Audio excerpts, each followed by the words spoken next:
Seat పైన ఉన్న రేవంత్ రెడ్డి గారు ఈయనను తొలగించాలని చెప్పేసి సొంత పార్టీ వాళ్ళే గోతులు దోవుతున్నారు విపరీతంగా. ఇది వాస్తవం అవునా? అవన్నీ కూడా కావాలని చెప్పేటువంటి ప్రచారాలు, ఇవన్నీ ఆరోపణలు, వీళ్ళంతా కూడా ఐక్యంగా అంటే కాంగ్రెస్ పార్టీ వాళ్ళు ఢిల్లీకి వెళ్ళి ఎన్నికల కాంగ్రెస్ పార్టీలు అధిష్టానం, అందుకే అది పెద్ద పాత్ర పోస్తుంది. ఏదవ్వకుండా ఇదొకటి హైడ్రాన్ తీసుకొచ్చి ప్రజలను డైవర్ట్ చేస్తున్నాడు సీఎం రేవంత్ రెడ్డి గారు. ఎంతవరకు? ఇప్పుడు 70 కోట్ల మంది మహిళలకు ఉచిత ప్రయాణం కల్పించారు. అదొకటే కాదు, దాదాపు 47 లక్షల మందికి 200 యూనిట్ల ఉచిత విద్యుత్ అందిస్తుంది. దుర్గం చెరువులోనే ఉన్నాయి అవి, బఫర్ జోన్ కూడా కాదు. దుర్గం ఆ చెరువులో సుప్రీంకోర్టు చెప్పినప్పుడు అంటే ఈ చెరువుల మధ్యలో రోడ్ వేయడం గవర్నమెంట్ తప్పు, గవర్నమెంట్ ఉన్నది. ఇప్పుడు వాళ్ళు కొంతమంది సోయలేని మాటలు మాట్లాడుతున్నారు కాబట్టి సెక్రటరియట్ అందులో ఉంది. తర్వాత జిహెచ్ఎంసీ ఆఫీస్ ఎక్కడ ఉన్నది, నాలా మీద కట్టారు, ఏది మన హైడ్రా ఆఫీసే ఉందని తెలివి తక్కువ మాటలు మాట్లాడారు. నాగార్జున ఎన్ కన్వెన్షన్ దగ్గర పోయారు, పోల్చలేదు. అయ్యప్ప సొసైటీ దగ్గర పోయారు, వెనక్కి వచ్చి లాలుచిపడి ఏం మాట్లాడుకున్నారో, బేరం ఆడుకున్నారో వెనక్కి వచ్చారు. కానీ రేవంత్ రెడ్డి అక్కడ చేయలేదే. నీ స్వార్థం కోసం నువ్వు అధికారం లేవని చెప్పి వాళ్ళు చనిపోతే వాళ్ళు రెచ్చగొట్టి వాళ్ళు చావాలని చెప్పి వాళ్ళు చనిపోతే ఆడ కూర్చొని శవ రాజకీయాలు చేద్దామని అంటే రేవంత్ రెడ్డి సర్కారుని, కాంగ్రెస్ ప్రభుత్వాన్ని బద్నాం చేయాలని, అది తప్పు అని అంటున్నారు. రాజకీయాలు చేయదు, అట్లా నృత్య రాజకీయాలు చేయొద్దని చెప్పి బీఆర్ఎస్ పార్టీ చెబుతారు. కానీ జీతాలు ఎందుకు టైం చేయలేకపోతే? ఎందుకు జీతాలు వస్తూనే ఉన్నాయి ప్రభుత్వ ఉద్యోగులకు. కొండా సురేఖ గారు వచ్చినట్టు కూడా వీడియో చూపిస్తుంది. నాగ చైతన్య, సమంత, నాగార్జున ప్రస్తావన తీసుకొచ్చినందుకు వారు వెంటనే వారి వ్యాఖ్యలను ఉపసంహరించుకున్నారు. వివాదం సద్దుమణిగింది. ఇంకెందుకు కందకలేందోగా కత్తికెందుకు? ఎవరు చెప్పారు రాహుల్ గాంధీ గారు వారిని తిట్టినట్టు, ప్రియాంక గాంధీ గారు మందలిచ్చినట్టు ఎవరు చెప్పారు? సోషల్ మీడియా ఎవరు చెప్పారు? గాంధీ మోహన్ ఎవరు చెప్పారు? నోటీసులు వచ్చినాయి. ఎవరు చెప్పారు? నోటీసులు చూపించమనండి, నోటీసులు చెప్పమనండి. ఎటువంటి నోటీసులు రాలేదు. అప్పుడు కాంగ్రెస్ ప్రభుత్వం తప్పుడు ప్రచారం ఏం చేయలే. ఉన్న వాస్తవం కదా, కాళేశ్వరం వాస్తవం కదా, చెప్పండి. ప్రజాధనం సెక్రటరియట్ కట్టిన ధనం దుర్వినియోగం వాస్తవం కాదా? ఎన్ని దుర్వినియోగం, ఎన్ని ఉల్లంఘనలు జరిగింది. ఇలా చెరువులు, కుంటలు, కబ్జాలు, ప్రకృతి సంపద మొత్తం కూడా పిండి పిప్పి చేసిన వాళ్ళు కాదా? ఇక్కడే కాదు, ప్రతి మండల స్థాయిలో, జిల్లా స్థాయిలో ఎవరికి దోచినంత వాడు దోచుకున్న నిజం కాదా? హలో వ్యూవర్స్, నమస్తే. నేను మీ ఆంజనేయులు. తెలంగాణ రాష్ట్రంలో జరుగుతున్న పరిణామాలు ఎన్నో ఉన్నాయి. వీటన్నిటి వెనకాల ఇప్పుడు ఈసారి వచ్చింది కాంగ్రెస్ ప్రభుత్వం. రేవంత్ రెడ్డి గారు సీఎం స్థానంలో కూర్చోవడం జరిగింది. వీటన్నిటి తర్వాత కొన్ని జరుగుతున్నాయి, కొన్ని జరగట్లేదు. ప్రజల ఒపీనియన్ పాజిటివ్ ఉంది, నెగిటివ్ ఉంది. కానీ హైడ్రాన్ తీసుకొచ్చి పేద ప్రజల నోటిని కొడుతున్నాడు అని చెప్పేసి కొన్ని వివాదాలు, కొన్ని మాటలు వస్తున్నాయి. వీటన్నిటి గురించి మన ముందు మాట్లాడడానికి అధికార ప్రతినిధి, పొలిటికల్ అనలిస్ట్ మనోహర్ రాయ్ గారు ఉన్నారు. అన్న నమస్తే. నమస్తే అన్న. మీ కాంగ్రెస్ ప్రభుత్వం వచ్చిన తర్వాత ఏది చేయకుండా ఇప్పటివరకు 6 పథకాలు అని చెప్పేసి మాట్లాడిన తర్వాత ఏ పథకాలు అవ్వకుండా ఒకటి అయింది ఫ్రీ బస్ స్త్రీలకు. ఏది అవ్వకుండా ఇదొకటి హైడ్రాన్ తీసుకొచ్చి ప్రజలను డైవర్ట్ చేస్తున్నాడు సీఎం రేవంత్ రెడ్డి గారు. ఎంతవరకు కరెక్ట్? ఇప్పుడు 70 కోట్ల మంది మహిళలకు ఉచిత ప్రయాణం కల్పించారు. అదొకటే కాదు, దాదాపు 47 లక్షల మందికి 200 యూనిట్ల ఉచిత విద్యుత్ అందిస్తున్నాం. ఇది అక్షర సత్యం. నేను చెప్పిన తప్పు అయితే మీరు ఏ శిక్ష వేసి నేను సిద్ధం. సమాచార హక్కు చట్టం ఉంది, దాని ద్వారా మీరు సమాచారం తెప్పించుకోవచ్చు. ఈ రోజు వరకు ఇంకా పెరగవచ్చు. అదేవిధంగా 43 లక్షల మంది పైచీలకు వాళ్ళకి 500 రూపాయలకే సబ్సిడీకి సిలిండర్ ఇస్తున్నాం. అన్నీ చేసుకుంటూ పోతున్నాం. అదేవిధంగా రుణమాఫీ గత ప్రభుత్వం వాళ్ళ చేత కాలేదు. ఏకకాలంలో 1,00,000 రూపాయలు రుణమాఫీ చేత కాలేదు. సిలిండర్ రాలేగా దిక్క. ఎందుకు రాలేదు? సబ్సిడీ వస్తూనే ఉంది. 43 లక్షల మందికి వస్తుంది. అది అందరికీ రాదు. ఎవరైతే దారిద్ర్య రేఖ దిగు సామాన్యులు ఉన్నారో, ఎవరైతే ఉన్నారో అర్హతలను బట్టి వాళ్ళందరికీ కూడా సిలిండర్ వస్తుంది. సబ్సిడీ దాదాపు 43 లక్షల మందికి వస్తుంది. ఇది లెక్క నేను రాష్ట్రం మొత్తం వస్తుంది. నేను అబద్ధం చెప్పట్లేదు. మీరు ఇంకా అంతగా విచారణ జరుపుకోవచ్చు. అదేవిధంగా రుణమాఫీ వాళ్ళు చేయలేకపోయారు. ఏదో ఈ ప్రభుత్వం మేము ఉన్నాం కదా, అధికారంలో ఉన్నాం కదా, కావాలని చెప్పి వాళ్ళ మీద నిందలదు. ఈ అక్షర సత్యాలు ఇవి. వాళ్ళు 1,00,000 రూపాయల రుణమాఫీని 10 ఏళ్లలో 4 విడతలుగా చేశారు. అది కూడా ఏమైంది, వాళ్ళు చేసే రుణమాఫీ చేసే లోపు ఆ వడ్డీ మొత్తం అసలుకే సరిపోయింది. వాళ్ళు ఇచ్చిన రుణమాఫీ ప్రయోజనం లేకుండా అయిపోయింది. కానీ మేము అట్లా కాదు. ఆగస్టు 15వ తారీఖున చేస్తున్నాం. దాదాపు ఇప్పటి వరకు 22,30,000 పైచిలుకు ఖాతాల్లో 18,000 కోట్ల డబ్బును వేసినాం. 31,000 కోట్లను పెట్టుకున్నాం లక్ష్యంగా. దాదాపు 30,50,000 మంది రైతులు కనుక్కున్నాం. కానీ 22,30,000 మంది రైతుల ఖాతాలో జమ అయినాయి. మిగతా వేసినవన్నీ కూడా కొన్ని సాంకేతిక కారణాల వల్ల తిరిగి రావటం జరిగింది. సరే, అది కొంత జాప్యంగా, అందులో ఏ అవినీతి జరగలేదు. కానీ ప్రతిపక్షాలు ఏం చేస్తున్నాయి, కొంతమంది రాజకీయ లబ్ధి కోసం అందులో ఏలు పెట్టే ప్రయత్నం చేశారు. కానీ రైతులు ఎవరు రావట్లేదు. ఎందుకంటే మేము దరఖాస్తులు తీసుకుంటున్నాం, మండల వ్యవసాయాధికారులు రాని వాళ్ళు పోయి కలుస్తున్నారు, ఇందులో ఆధార్ కార్డులో తప్పులుంటే సరిచేసే విధంగా మేము దరఖాస్తు తీసుకుంటున్నాం. 2 లక్షల పైచిలకు రుణాలుంటే మీరు ముందే కట్టుకోండి ఆ పైన అని చెప్తున్నాం. 10,000 ఉన్నా, 20,000 ఉన్నా, 30,000 ఉన్నా ఆ 30,000 20,000 కట్టుకోండి, మిగతా 2 లక్షలు మేము మాఫీ చేస్తాం. ఎందుకని అంటున్నామంటే మళ్ళీ రుణాలు రీషెడ్యూల్ కావాలంటే పైన బాకీ ఉంటే వాళ్ళు చేయరు. కాబట్టి మేము 2 లక్షలు కట్టాలంటే పైన అది మీరు చేసుకోండి అని వాళ్ళకి సూచించిన పాపం కొంతమందికి సమాచారం జరగలేదు, అందువల్ల కొంత ఆగిపోయింది. కాకపోతే ఇంకా ఒక 7-8 లక్షల మందికి ఈ పండగ లోపు 14-15వ తారీఖు లోపు తప్పకుండా వేస్తాం, సంపూర్ణంగా రుణమాఫీ అయింది. వాళ్ళు 26 లక్షల మందికి వేస్తే మేము ఇప్పటి వరకు అంటే 22 లక్షలు, ఇంకా మహా అంటే 30 లక్షల దాకా పోయే అవకాశం ఉంది. కాబట్టి ఇంకెక్కడ పక్కదారి హైడ్రా దేనికోసం? అది రేవంత్ రెడ్డి గారు కోసమా లేకుంటే కాంగ్రెస్ పార్టీ కోసమా? కానీ ఏ చేసినా పని చిరస్థాయిగా చరిత్రలో ఉండాలి, మంచి చేయడం కోసం, ఇప్పుడు ఈ తరం కోసం కాదు. మనం చేసే తప్పులు భవిష్యత్ తరాలకు ముప్పు కాకూడదు. హైదరాబాద్ ఒకప్పుడు సుందర భాగ్యనగరం, ఎటు చూసినా తోటలు, ఒక పక్క చెరువులు, సరస్సులు, సహసిద్ధంగా ఏర్పడిన రాళ్ళు, పెద్ద పెద్ద కొండలు, ఇట్లా అందమైనటువంటి సురక్షితమైనటువంటి ప్రాంతం హైదరాబాద్. ఇవాళ ఏం చేసినాం మనం? ఒక అడవులు, చెట్ల రూపంలో పెద్ద పెద్ద చెట్లు అందంగా ఉన్నటువంటి నగరాన్ని కాంక్రీట్ జంగల్గా చేసేసి పర్యావరణానికి ముప్పు వాటిల్లే విధంగా విపరీతమైన కలుషితాలని వెదజల్లుతున్నాం మనం. ఇవాళ హైదరాబాద్లో చిన్న వాన వస్తే ఈ విధంగా వరదలా మారటానికి, రోడ్లు చెరువులుగా కావటానికి కారణం ఎవరు? మనం కాదా? ఎవరైతే మనం మనుషులం, మన తప్పిదాలు తెలిసి కూడా తప్పు చేస్తున్నాం. ఇప్పుడు ఆ రోజు నిజాం కాలం నుంచి అంతకుముందు నుంచి కూడా ఈ సహసిద్ధంగా ఏర్పడిన చెరువులు ఉన్నాయి. వరద ముప్పు నుంచి హైదరాబాద్ను రక్షించడం కోసం తవ్వినటువంటి సరస్సులు ఉన్నాయి, ఇవన్నీ ఉన్నాయి. వాటన్నిటిని మనం ఇక ఆక్రమించుకొని చట్టాలను మనం అతిక్రమించే సిస్టమ్ వచ్చినట్టు చేయటం వల్ల పర్యావరణానికి ముప్పుగా వాటమే కాకుండా భవిష్యత్ తరాలు జీవించడానికి కూడా పరిస్థితులు కష్టంగా ఉంటాయి. కాబట్టి రేవంత్ రెడ్డి గారు ఏం చేశారు? ఆయన ఇప్పుడన్న మాట కాదు, ప్రతిపక్షంలో ఉన్నప్పుడు తెలుగుదేశం నాయకుడిగా ఉన్నప్పుడు మాట్లాడారు. నాగార్జున గారు ఎన్కన్వెన్షన్ విషయంలో వారు తెలుగుదేశం ఎమ్మెల్యేగా ఉన్నప్పుడు మాట్లాడారు. తర్వాత వారు ప్రతిపక్ష నాయకుడు పిసిసి అధ్యక్షుడిగా ఉన్నప్పుడు మాట్లాడారు. అదేవిధంగా 111 పరిధిలో ఉన్నప్పుడు వారు అక్కడ ఉన్నటువంటి అక్రమ కట్టడాలు ఎవరైనా కానీ ఇట్లా జరుగుతున్నాయి, 111 పరిధిలో ఉన్నటువంటి పర్యావరణానికి ముప్పు ఏర్పడుతుందని రేవంత్ రెడ్డి గారు మాట్లాడారు. కాబట్టి ఒక నాయకుడు అయింది కాబట్టి ఒక మంచి చేయటం కోసం, భవిష్యత్ తరాలు సుఖశాంతులతో ఆరోగ్యంగా ఆనందంగా ఎటువంటి విపత్తులు లేకుండా జీవించడానికి రేవంత్ రెడ్డి గారు హైడ్రా అనేటువంటి దారిని ఏర్పాటు చేశారు. దానికి నిజంగా నేను ఒక్కటే చెప్తున్నా, పేదవాడు ఎవడు తప్పు చేయరండి, మధ్యతరగతి సామాన్యులు కూడా తప్పు చేయరు. ఎవరైతే అహంకారం బలిసినటువంటి వాళ్ళు ఎవరైతే ఉంటారో వాళ్ళే ఏమైంది, ఏదైనా మేము చట్టమా ప్రభుత్వం మాకు లెక్కలేదు, మేమేమేం చేసుకుంటూ పోతాం, అధికారుల మేము చెప్పు చేతలా తెచ్చుకుంటాం అన్న వాళ్ళకే ముప్పు ఉంది. కానీ సామాన్యులు ఎవరు కూడా తప్పు చేయలేదండి అక్కడ. ఇప్పుడు హైడ్రాకు కూడా కొన్ని చట్టాలు, చెరువులు కుంటలు వీటికి సంబంధించిన చట్టాలు ఉన్నాయి. ఇప్పుడు నాగార్జున గారు ఇన్కన్వెన్షన్ ఎందుకు కూర్చో అక్కడ వ్యాపారం జరుగుతుంది. చెరువులో కట్టడమే కాకుండా ఎటువంటి అనుమతులు లేకుండా అక్రమ కట్టడమే కాకుండా సంవత్సరానికి 100 కోట్ల వ్యాపారం జరుగుతుంది అక్కడ.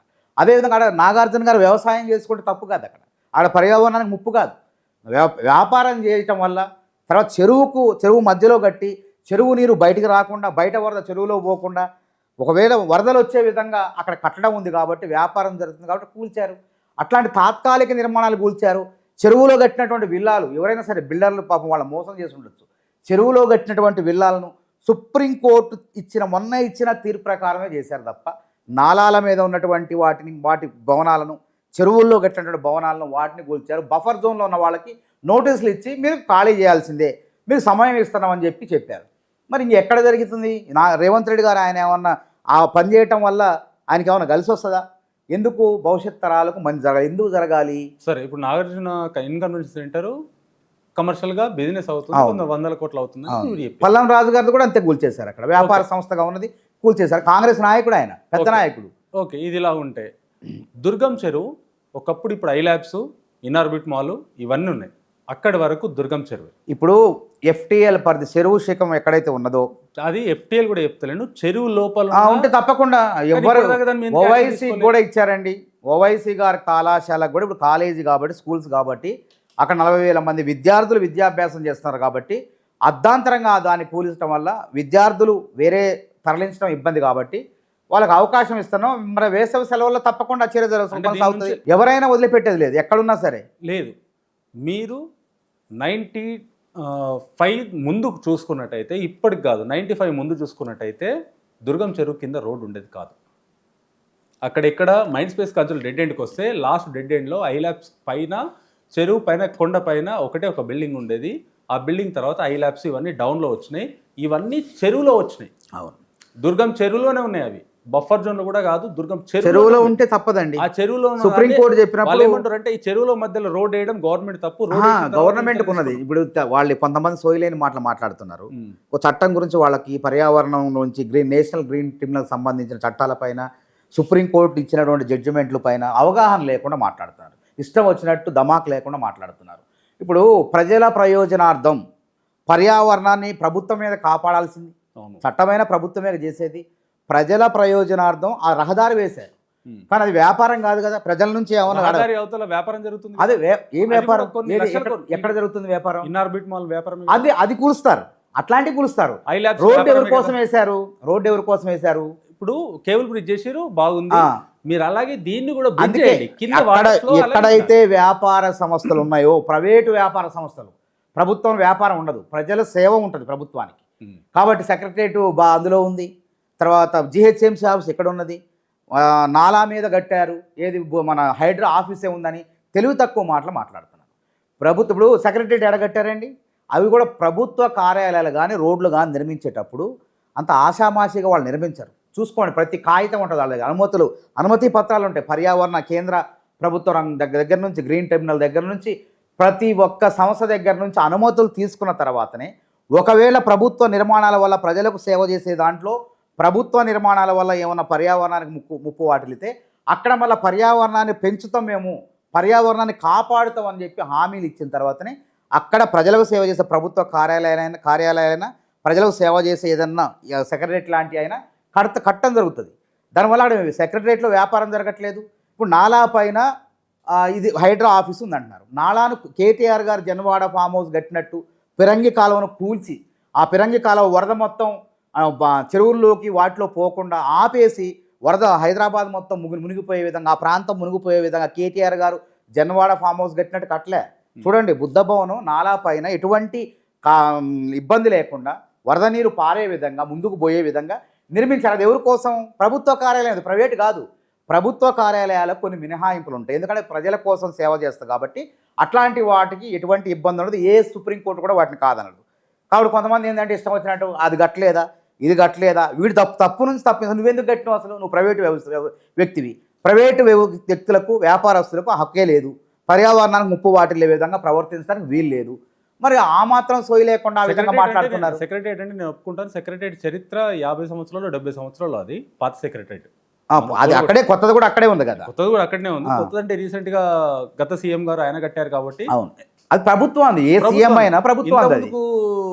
సెక్రటరేట్ ఉంది కాబట్టి అది ఎన్నో సంవత్సరాలు, దాన్ని 50 సంవత్సరాలు 70 సంవత్సరాలు హిస్టరీ దాన్ని. అవును, అది ఉంది కాబట్టి దాన్ని కూల్చి కట్టారు. అప్పుడు ఆ ప్రభుత్వం దాన్ని పర్మిషన్ ఇచ్చింది, అన్ని అనుమతులు తీసుకొని. నేషనల్ గ్రీన్ ట్రిబ్యునల్ సంబంధించినటువంటి కేంద్ర పర్యావరణ శాఖ నుంచి కూడా అనుమతులు తీసుకొని, మేము ఇక్కడ పర్యావరణాన్ని పరిరక్షిస్తాం, ఇది ప్రజల కోసం, వ్యాపారం కాదు, ప్రభుత్వం ఎట్లాగో వ్యాపారం చేయదు అని చెప్పి అక్కడ నిర్మించారు. ఏది భవనమైన జిహెచ్ఎంసీ ఆఫీస్ కూడా అంతే, హైడ్రా ఉన్నటువంటి నాలాపై ఉన్నది అది కూడా అంతే. కాబట్టి ప్రైవేట్కి అట్లా కాదు కదా. ప్రభుత్వానికి ఏమైనా లాభమా? వాళ్ళ లాభం కోసం, వాళ్ళ స్వార్థం కోసం ప్రభుత్వ భూముల్ని, చెరువుల్ని కబ్జా చేయటమే కాకుండా అక్కడ వ్యాపారాలు చేసుకుంటే ఇంకా కలుషితంగా ఉన్న ప్రాంతాన్ని మరింత కలుషితం చేస్తారు. వాయు కాలుష్యం, రకరకాల కాలుష్యాలకు పాల్పడుతున్నారు. అన్న వ్యాపారస్తులు చేస్తున్నారు అంటే ఓకే, వాళ్ళు కమర్షియల్ కోసం చేశారు అనుకోండి. కానీ అమాయక ప్రజలు ఏం చేశారు? పేసి రాత్రి కూలగొట్టడం ఎంతవరకు? ఇప్పుడు కోట్ల రూపాయలు పెట్టి విల్లాలు కొనుక్కునే వాళ్ళు పేద ప్రజలు కాదు, వాళ్ళు కోట్లు. ఇప్పుడు విల్లాలు కట్టే బిల్డర్స్ అంటారు, వ్యాపారస్తులు, రియల్ ఎస్టేట్. అందుకే నేను ఏమంటున్నా, అందుకే ప్రభుత్వం ఏం చేస్తుంది, రేకుల షెడ్లు అంటే వాళ్ళకి తెలుసు, అది గుర్తుపెట్టుకోండి. ఇప్పుడు మూసీ పరివాహక ప్రాంతం కానీ, సరే అది డిఫరెంట్, హైడ్రా కాదు, హైడ్రా పరిధి కాదు, మూసీ సుందరీకరణ భాగంగా అక్కడ జరుగుతున్నాయి. ఇప్పుడు చెరువులో రేకులు, తాత్కాలికమైనటువంటి రేకుల షెడ్ వేసినట్టు అర్థం ఏంది? ఇది ఎప్పటికైనా ప్రమాదమే, దీని ప్రభుత్వం ఎప్పుడైనా కూల్చివేస్తుంది. కాబట్టి శాశ్వత భవనం కట్టొద్దని తెలివి ఉన్న బట్టే కదా ఆడ కట్టింది. కాబట్టి అది ఎవడో కట్టి ఎవరికి అద్దెకి ఇచ్చారు. పాపం వీళ్ళు తెలియదు, అద్దెకున్న వాళ్ళు తెలియదు. కాబట్టి ప్రభుత్వం ఏం చేసింది, దీన్ని ఉపేక్షించేది లేదు. ఈ విధంగా చూసుకుంటూ పోతే మొత్తం చెరువు అంతా కూడా ఉన్న 100 ఎకరాల్లో ఉన్న చెరువు 1 ఎకరం 2 ఎకరాల పరిధిలోకి వచ్చేస్తుంది. దానివల్ల చాలా ప్రమాదం ఉంది. అందుకే రేవంత్ రెడ్డి ముందు జాగ్రత్తగా దూరదృష్టి కలిగిన వాడు కాబట్టి భవిష్యత్ తరాలు హాయిగా జీవించాలంటే తప్పదు. ఇప్పటి నుంచే ఎవరో ఒకళ్ళు దాన్ని పూనుకోవాలి. ఎవరో ఒకళ్ళు పూనుకోకపోతే ఎట్లా? ఇప్పుడు ఒక బాట వేస్తున్నాం మనం, ఒక ముళ్ళ కంచెలు ఉన్నాయన్నీ, అవి చూసినప్పుడు ఇది ఒక దారి వేద్దాం అనుకుంటాం. కానీ చక్కగా అందరం కలిసి దాన్ని తవ్వి తీసి మంచి ఒక దారి వేసి డాంబర్ రోడ్ వేస్తే ఎంత హాయిగా ఉంటుంది, ఎంత ప్రశాంతంగా ఉంటుంది. దూరం కూడా తగ్గిపోద్ది, వ్యవధి కూడా తగ్గిపోద్ది. కాబట్టి భవిష్యత్ తరాలు చక్కగా హైదరాబాద్లో జీవించడం కోసమే రేవంత్ రెడ్డి హైడ్రా అనే వ్యవస్థను స్థాపించారు. సరే అన్న, ఇవన్నీ ఓకే, కమర్షియల్గా ఉన్నాయి ఇవన్నీ అనుకుందాం. కానీ వీటికి పర్మిషన్స్ ఇచ్చింది అందుకే కదా వాళ్ళ పంచాయతీలు ఉన్నాయి కదా. ఎప్పుడు ఆల్రెడీ తీసుకున్నారు మున్సిపల్. ఇప్పుడు వాళ్ళు బెయిల్ కూడా హైకోర్టుకు పోతున్నారు వాళ్ళు. అయినా కానీ వాళ్ళని అరెస్ట్ చేశారు ముందస్తు బెయిల్ కావాలని. ప్రభుత్వం వింటలేదు. ఎంతమంది టౌన్ ప్లానింగ్ అధికారులపైన చేసింది, రెవెన్యూ అధికారులు, ఇరిగేషన్ అధికారులు, ఎవరైతే ఉల్లంఘించి అనుమతులు ఇవ్వకూడదని చెప్పి అదే నిబంధనలను దాటి వాళ్ళు లంచాలకు కక్కుర్తి పడ్డారు, దేనికి కక్కుర్తి పడ్డారు, ప్రలోభాలకు గురయ్యారు. అట్లాంటి వాళ్ళందరిపైన కూడా కేసులు నమోదు చేయడం జరిగింది. ఎవరిని వదిలిపెట్టట్లే. అందుకే అధికారుల్లో కూడా భయం అయింది. కాబట్టి మనం దాన్ని ప్రారంభించాలి. ఎవరో ఒకళ్ళు ప్రారంభించకపోతే ఎట్లా అసలు ఈ ముప్పు భవిష్యత్ తరాలకు వాటిల్ని ముప్పుని ఎవరు అరికడతారు? కాబట్టి రేవంత్ రెడ్డి సాహసోపేతంగా ఏమైనా కానీ నన్ను తిట్టని ఇప్పుడు తిడతారు, కానీ భవిష్యత్ తరాలు నన్ను పొగుడుతాయి. అంటే నేను చెప్తున్నా, ఇవాళ తిట్టినోళ్లే రేపు రేవంత్ రెడ్డిని పొగుడుతాయి. మనం చరిత్రలోకి వెళ్దాం ఒకసారి, హైదరాబాద్ నగరం చరిత్రలోకి వెళ్దాం. 1908 సంవత్సరంలో మూసీ నదికి పెద్ద ఎత్తున వరదలు వచ్చినాయి. మీర్ మెహబూబ్ అలీ ఖాన్ 6వ నిజాం కాలంలో దాదాపు 15,000 మంది జలప్రళయంలో వరదలలో చనిపోయారు. దాదాపు అధికారికంగా లెక్కల ప్రకారం, అనధికారికంగా 50,000 మంది చనిపోయారు చరిత్రకారులు చెప్పిన దాని ప్రకారం. మరి ఆ విధంగా ఎందుకు హైదరాబాద్ సికింద్రాబాద్ 2 జంట నగరాలు కూడా విస్తరిస్తున్నాయి. అప్పటికే 1908 ప్రాంతంలో బ్రిటిషర్స్ వాళ్ళు కంటోన్మెంట్ ప్రాంతాన్ని సికింద్రాబాదు ఇట్లా విస్తారం అవుతుంది జంట నగరాలు. వీటికి మళ్ళీ వరద రాకుండా ఉండాలంటే ఏం చేయాలని చెప్పి 7వ నిజాం మీర్ ఉస్మాన్ అలీ ఖాన్ ఒక ఆలోచన చేసిండు. వరద నియంత్రణ వ్యవస్థను 1912లో మూసీ నదిపైన ఏర్పాటు చేసిండు. ఏర్పాటు చేయడమే కాకుండా మోక్షగుండం విశ్వేశ్వరయ్య గారు పేరు మనం వినే ఉంటాం. ఆయన ప్రముఖ ఇంజనీర్. ఆ రోజుల్లో దేశవ్యాప్తం కాదు, అంతర్జాతీయం కూడా ఆయన ప్రముఖమైన ఇంజనీర్. ఆయన తన ఆస్థానాన్ని పిలిపించుకొని హైదరాబాదు సికింద్రాబాదు జంట నగరాల్లో ఒక మంచి ప్రణాళికాబద్ధమైన నగరంగా ఉండాలి, ఎటువంటి వరదలు వచ్చినా తట్టుకునే నగరంగా ఉండాలి, చెప్పండి ప్రణాళికలు చెప్పమంటే ఆయన అనేక ప్రణాళికలు చెప్పిండు. మురుగునీటి వ్యవస్థ ఎట్లుండాలి, డ్రైనేజీల వ్యవస్థ ఎట్లుండాలి అన్నీ చెప్పిన తర్వాత మరి మూసీ నది వరద గురించి చెప్పమంటే మూసీ నది ఉత్తరాన జంట జలాశయాలు ఉండాలి, ఉస్మాన్ సాగర్ అనే జలాశయాన్ని తవ్వండి. అదేవిధంగా అది 1920 సంవత్సరంలో తవ్వారు ఆయన చెప్పినట్టే. తర్వాత 1927లో ఉస్మాన్ సాగర్ అనేటువంటి ఒక జలాశయాన్ని తవ్వారు. ఈ మూసీ నుంచి వచ్చే వరద నీరు మొత్తం ఉస్మాన్ సాగర్లో కలుస్తుంది. మరి మూసీకి ఉపనది అయినటువంటి ఈసీ నది ఉంది. ఆ ఈసీ నది నుంచి వచ్చే వరద మొత్తం హిమాయత్ సాగర్లో కలుస్తుంది. తద్వారా హైదరాబాద్కు ముప్పు ఉండదని చెప్పి ఆయన చెప్తే ఆ ప్రకారంగానే 7వ నిజాం గారు ఆ జంట జలాశయాలను తవ్వించారు. ఆ వరద నీరు మొత్తం ఆ జలాశయాల్లోకి వచ్చేది. ఆ నీరు మొత్తం కూడా హైదరాబాద్ ప్రజలు తాగునీటికి, సికింద్రాబాద్ ప్రజలు తాగునీటి అవసరాలు సరిపోయి మిగిలిన నీరు మొత్తం కూడా చుట్టుపక్కల వ్యవసాయం అయ్యేది. కానీ తర్వాత మనం ఏం చేసినాం, అక్కడ ఆ ప్రాంతాన్ని కూడా కలుషితం చేసేసినాం. ఆ ప్రాంతంలో ఇష్టం వచ్చినట్టు అక్రమ కట్టడాలు కట్టేసినాం. అక్కడ పర్యావరణానికి ఎక్కడైతే వరదలు రాకుండా మనం జంట నగరాలకు వరదలు రాకుండా జంట జలాశయాలు నిర్మించినామో వరదలు వచ్చే విధంగా అక్కడ అక్రమ కట్టడాలు కట్టేసినాం. కానీ తెలుగుదేశం ప్రభుత్వాన్ని మెచ్చుకోవాలి. ఇక్కడ 1996వ సంవత్సరంలో అప్పుడు ఉన్నటువంటి మరి చంద్రబాబు నాయుడు గారు, ఎన్టీ రామారావు గారు మొత్తానికి 1996లో అప్పుడు తెలుగుదేశం ప్రభుత్వం ఏం చేసింది, పర్యావరణానికి ముప్పు వాటిల్తుంది కాబట్టి ఈ జంట జలాశయాల పరిధిలో 84 గ్రామాల్లో ఉన్నటువంటి 10 కిలోమీటర్ల పరిధిలో ఎవ్వరు కూడా పెద్ద పెద్ద భవనాలు, శాశ్వతమైన కట్టడాలు నిర్మించొద్దని ఒక చట్టం తీసుకొచ్చారు. మంచి చట్టాన్ని 311 తీసుకొచ్చారు. కానీ ఏం చేసినాం, అన్ని పార్టీలు కాంగ్రెస్, బీఆర్ఎస్, ఇంకా మరీ ఎక్కువ 10 ఏళ్ల కాలంలో బీఆర్ఎస్, బీజేపీ అన్ని చిన్న చితక చోటా మోటా పారిశ్రామికవేత్తలు, బడా సినిమా తారలు అందరూ కూడా వాళ్ళ ఇష్టం వచ్చినట్టు వ్యవసాయ క్షేత్రం తీసుకురావడం జరిగింది. గండిపేటకి ఉస్మాన్ సాగర్కి రెండింటికి పైప్ లైన్, అదే వాటర్ ఫ్లోయింగ్. అక్కడ ఏమైంది, మళ్ళీ వీళ్ళ మురుగునీరు మొత్తం బడా బాబుల మురుగునీరు మొత్తం గండిపేటలో ఉస్మాన్ సాగర్, హిమాయత్ సాగర్. మళ్ళీ ఆ నీళ్ళు ఎవరు తాగాల? అది జల కాలుష్యమే కదా, మనమే తాగుతున్నాం, అనేక రోగాల బారిన పడుతున్నాం. ఇది తప్పు కదా.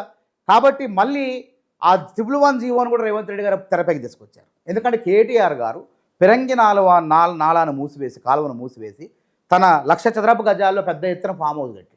ఆయన డ్రోన్ ఎగరేసి ఈయన మున్సిపల్ శాఖ మంత్రి అట, ఈయన అక్రమ నిర్మాణం చూడండి, ఈయన ఆదర్శాలు చెప్తారా, ఫస్ట్ అసలు ఈయన భవనాన్ని కూల్చండి అని చెప్పి ఒక డ్రోన్ ఎగరేసి ఒక చిన్న పిటి కేసు అయింది అంతే. అది దానికి ఆయన్ని పెద్ద ఉగ్రవాదు లెక్క నేరం చేసిన ఆయన లెక్క తీసుకుపోయి చర్లపల్లి జైల్లో బంధించారు. ఇటువంటి జైల్లో ఎవడు కనపండి చీకటి కొట్టమంటారు చూడు, చీకటి గదిలో బంధించారు రేవంత్ రెడ్డి గారిని చిన్న నేరానికి. ఆ తర్వాత ఏమైంది, ఆ గుట్టంతా బయటపడేసరికి ఈ సినిమా తారలు భాగవతం అందరూ కూడా భాగవతం బయటపడేసరికి ఇంకెందుకు మరి బడాబాబును రక్షించుకోవాలి కదా, తన కొడుకును రక్షించుకోవాలా, బడాబాబును రక్షించుకోవాలని కేసీఆర్ గారు 2022వ సంవత్సరంలో అసలు 111 జీవోనే వద్దే వద్దు ఎత్తేస్తానని చెప్పి కేబినెట్ తీర్మానం ద్వారా ఎత్తివేసి పర్యావరణానికి ముప్పు తీసుకొచ్చారు. ఇది జరిగిన వాస్తవం. కాబట్టి రేవంత్ రెడ్డి గారు ఆ తప్పు చేయదలుచుకోలేదు. అందుకే హైడ్రా అనే దాన్ని స్థాపించి దాని పరిధిని ఇప్పుడు ఎక్కడ 111 పరిధులు లేదు, అది 2500 చదరపు కిలోమీటర్లు ఔటర్ రింగ్ రోడ్ లోపల వరకే ఉంది. ఇంకా దాని పరిధి విస్తరించాలని చెప్పి ప్రజలందరూ కోరుతున్నారు. ఆ పరిధి విస్తరిస్తే పల్లా రాజేష్ రెడ్డి కాలువ ఆయన ఏదో కాలువలో చెరువులో కట్టిండు, మల్లారెడ్డి కట్టిండు, అదేవిధంగా ఈయన మన కేటీఆర్ కట్టిండు. ఎవరైతే కాంగ్రెస్ వాళ్ళు ఎవరైనా సరే అక్రమ కట్టడాలున్నా కేవీపీ రామచంద్రరావు గారి పేరు కూడా ప్రస్తావన తీసుకొచ్చారు మన రేవంత్ రెడ్డి గారు. ఎవరిని వదిలిపెట్టరండి. రేవంత్ రెడ్డి గారు సోదరుడు తిరుపతి రెడ్డి గారు ఉండే ఇల్లు కూడా వాళ్ళకి నోటీసులు ఇచ్చారు. వారు ఎంత కోర్టుకు పోయినా ఎక్కడికి పోయినా సరే హైడ్రా చర్యలు మాత్రం తప్పవండి. అక్రమ నిర్మాణం అయితే అది తప్పుడుగా బఫర్ జోనా ఎక్కడ చెరువు శిఖంలో కడితే మాత్రం తప్పకుండా కూల్చివేస్తుంది. దానికి మన తన అనే భేదాలు లేవు. ఇది గ్రహించాలి, ప్రజలు అర్థం చేసుకోవాలి. ఇప్పుడు హైదరాబాద్లో ఉన్నటువంటి ప్రజలందరికీ అర్థమవుతుంది. కానీ ఎవరైతే అక్రమ నిర్మాణాలు కట్టుకున్నారో, ఏదో తెలుసో తెలియకో ఆడ కట్టి కొంత డబ్బులు పెట్టి నష్టపోయారు, వాళ్ళు బాధపడుతున్నారు. కానీ వాళ్ళ బాధను రాజకీయాలకు వాడుకుంటున్నారు. శవ రాజకీయాలు చేయాలని బీఆర్ఎస్ పార్టీ చేస్తుంది. తెలంగాణ ఉద్యమంలో ఎవడు చచ్చిపోయినా ఆడ బీఆర్ఎస్ కండువా వేసి జై తెలంగాణ అని చెప్పి తెలంగాణ ఖాతాలో వేసేది. అట్లా అధికారంలోకి వచ్చారు. 10 ఏళ్ళు అధికారంలోకి వచ్చి ఇవన్నీ కనపడలే. నాగార్జున ఎంత కన్వెన్షన్ దగ్గర పోయారు, పోల్చలేదు. అయ్యప్ప సొసైటీ దగ్గర పోయారు, వెనక్కి వచ్చి లాలుచుపడి ఏం మాట్లాడుకున్నారో బేరం ఆడుకున్నారో వెనక్కి వచ్చారు. కానీ రేవంత్ రెడ్డి అట్లా చేయలేదే. మంచి జరగాలి, ఏమైనా కానీ కఠినంగా వ్యవహరించాలి ఈ విషయంలో. ఎందుకంటే కేసీఆర్ గారు కూడా దిగిపోయే ముందు 28,000 అక్రమ కడ్డాలు ఉన్నాయి హైదరాబాద్లో.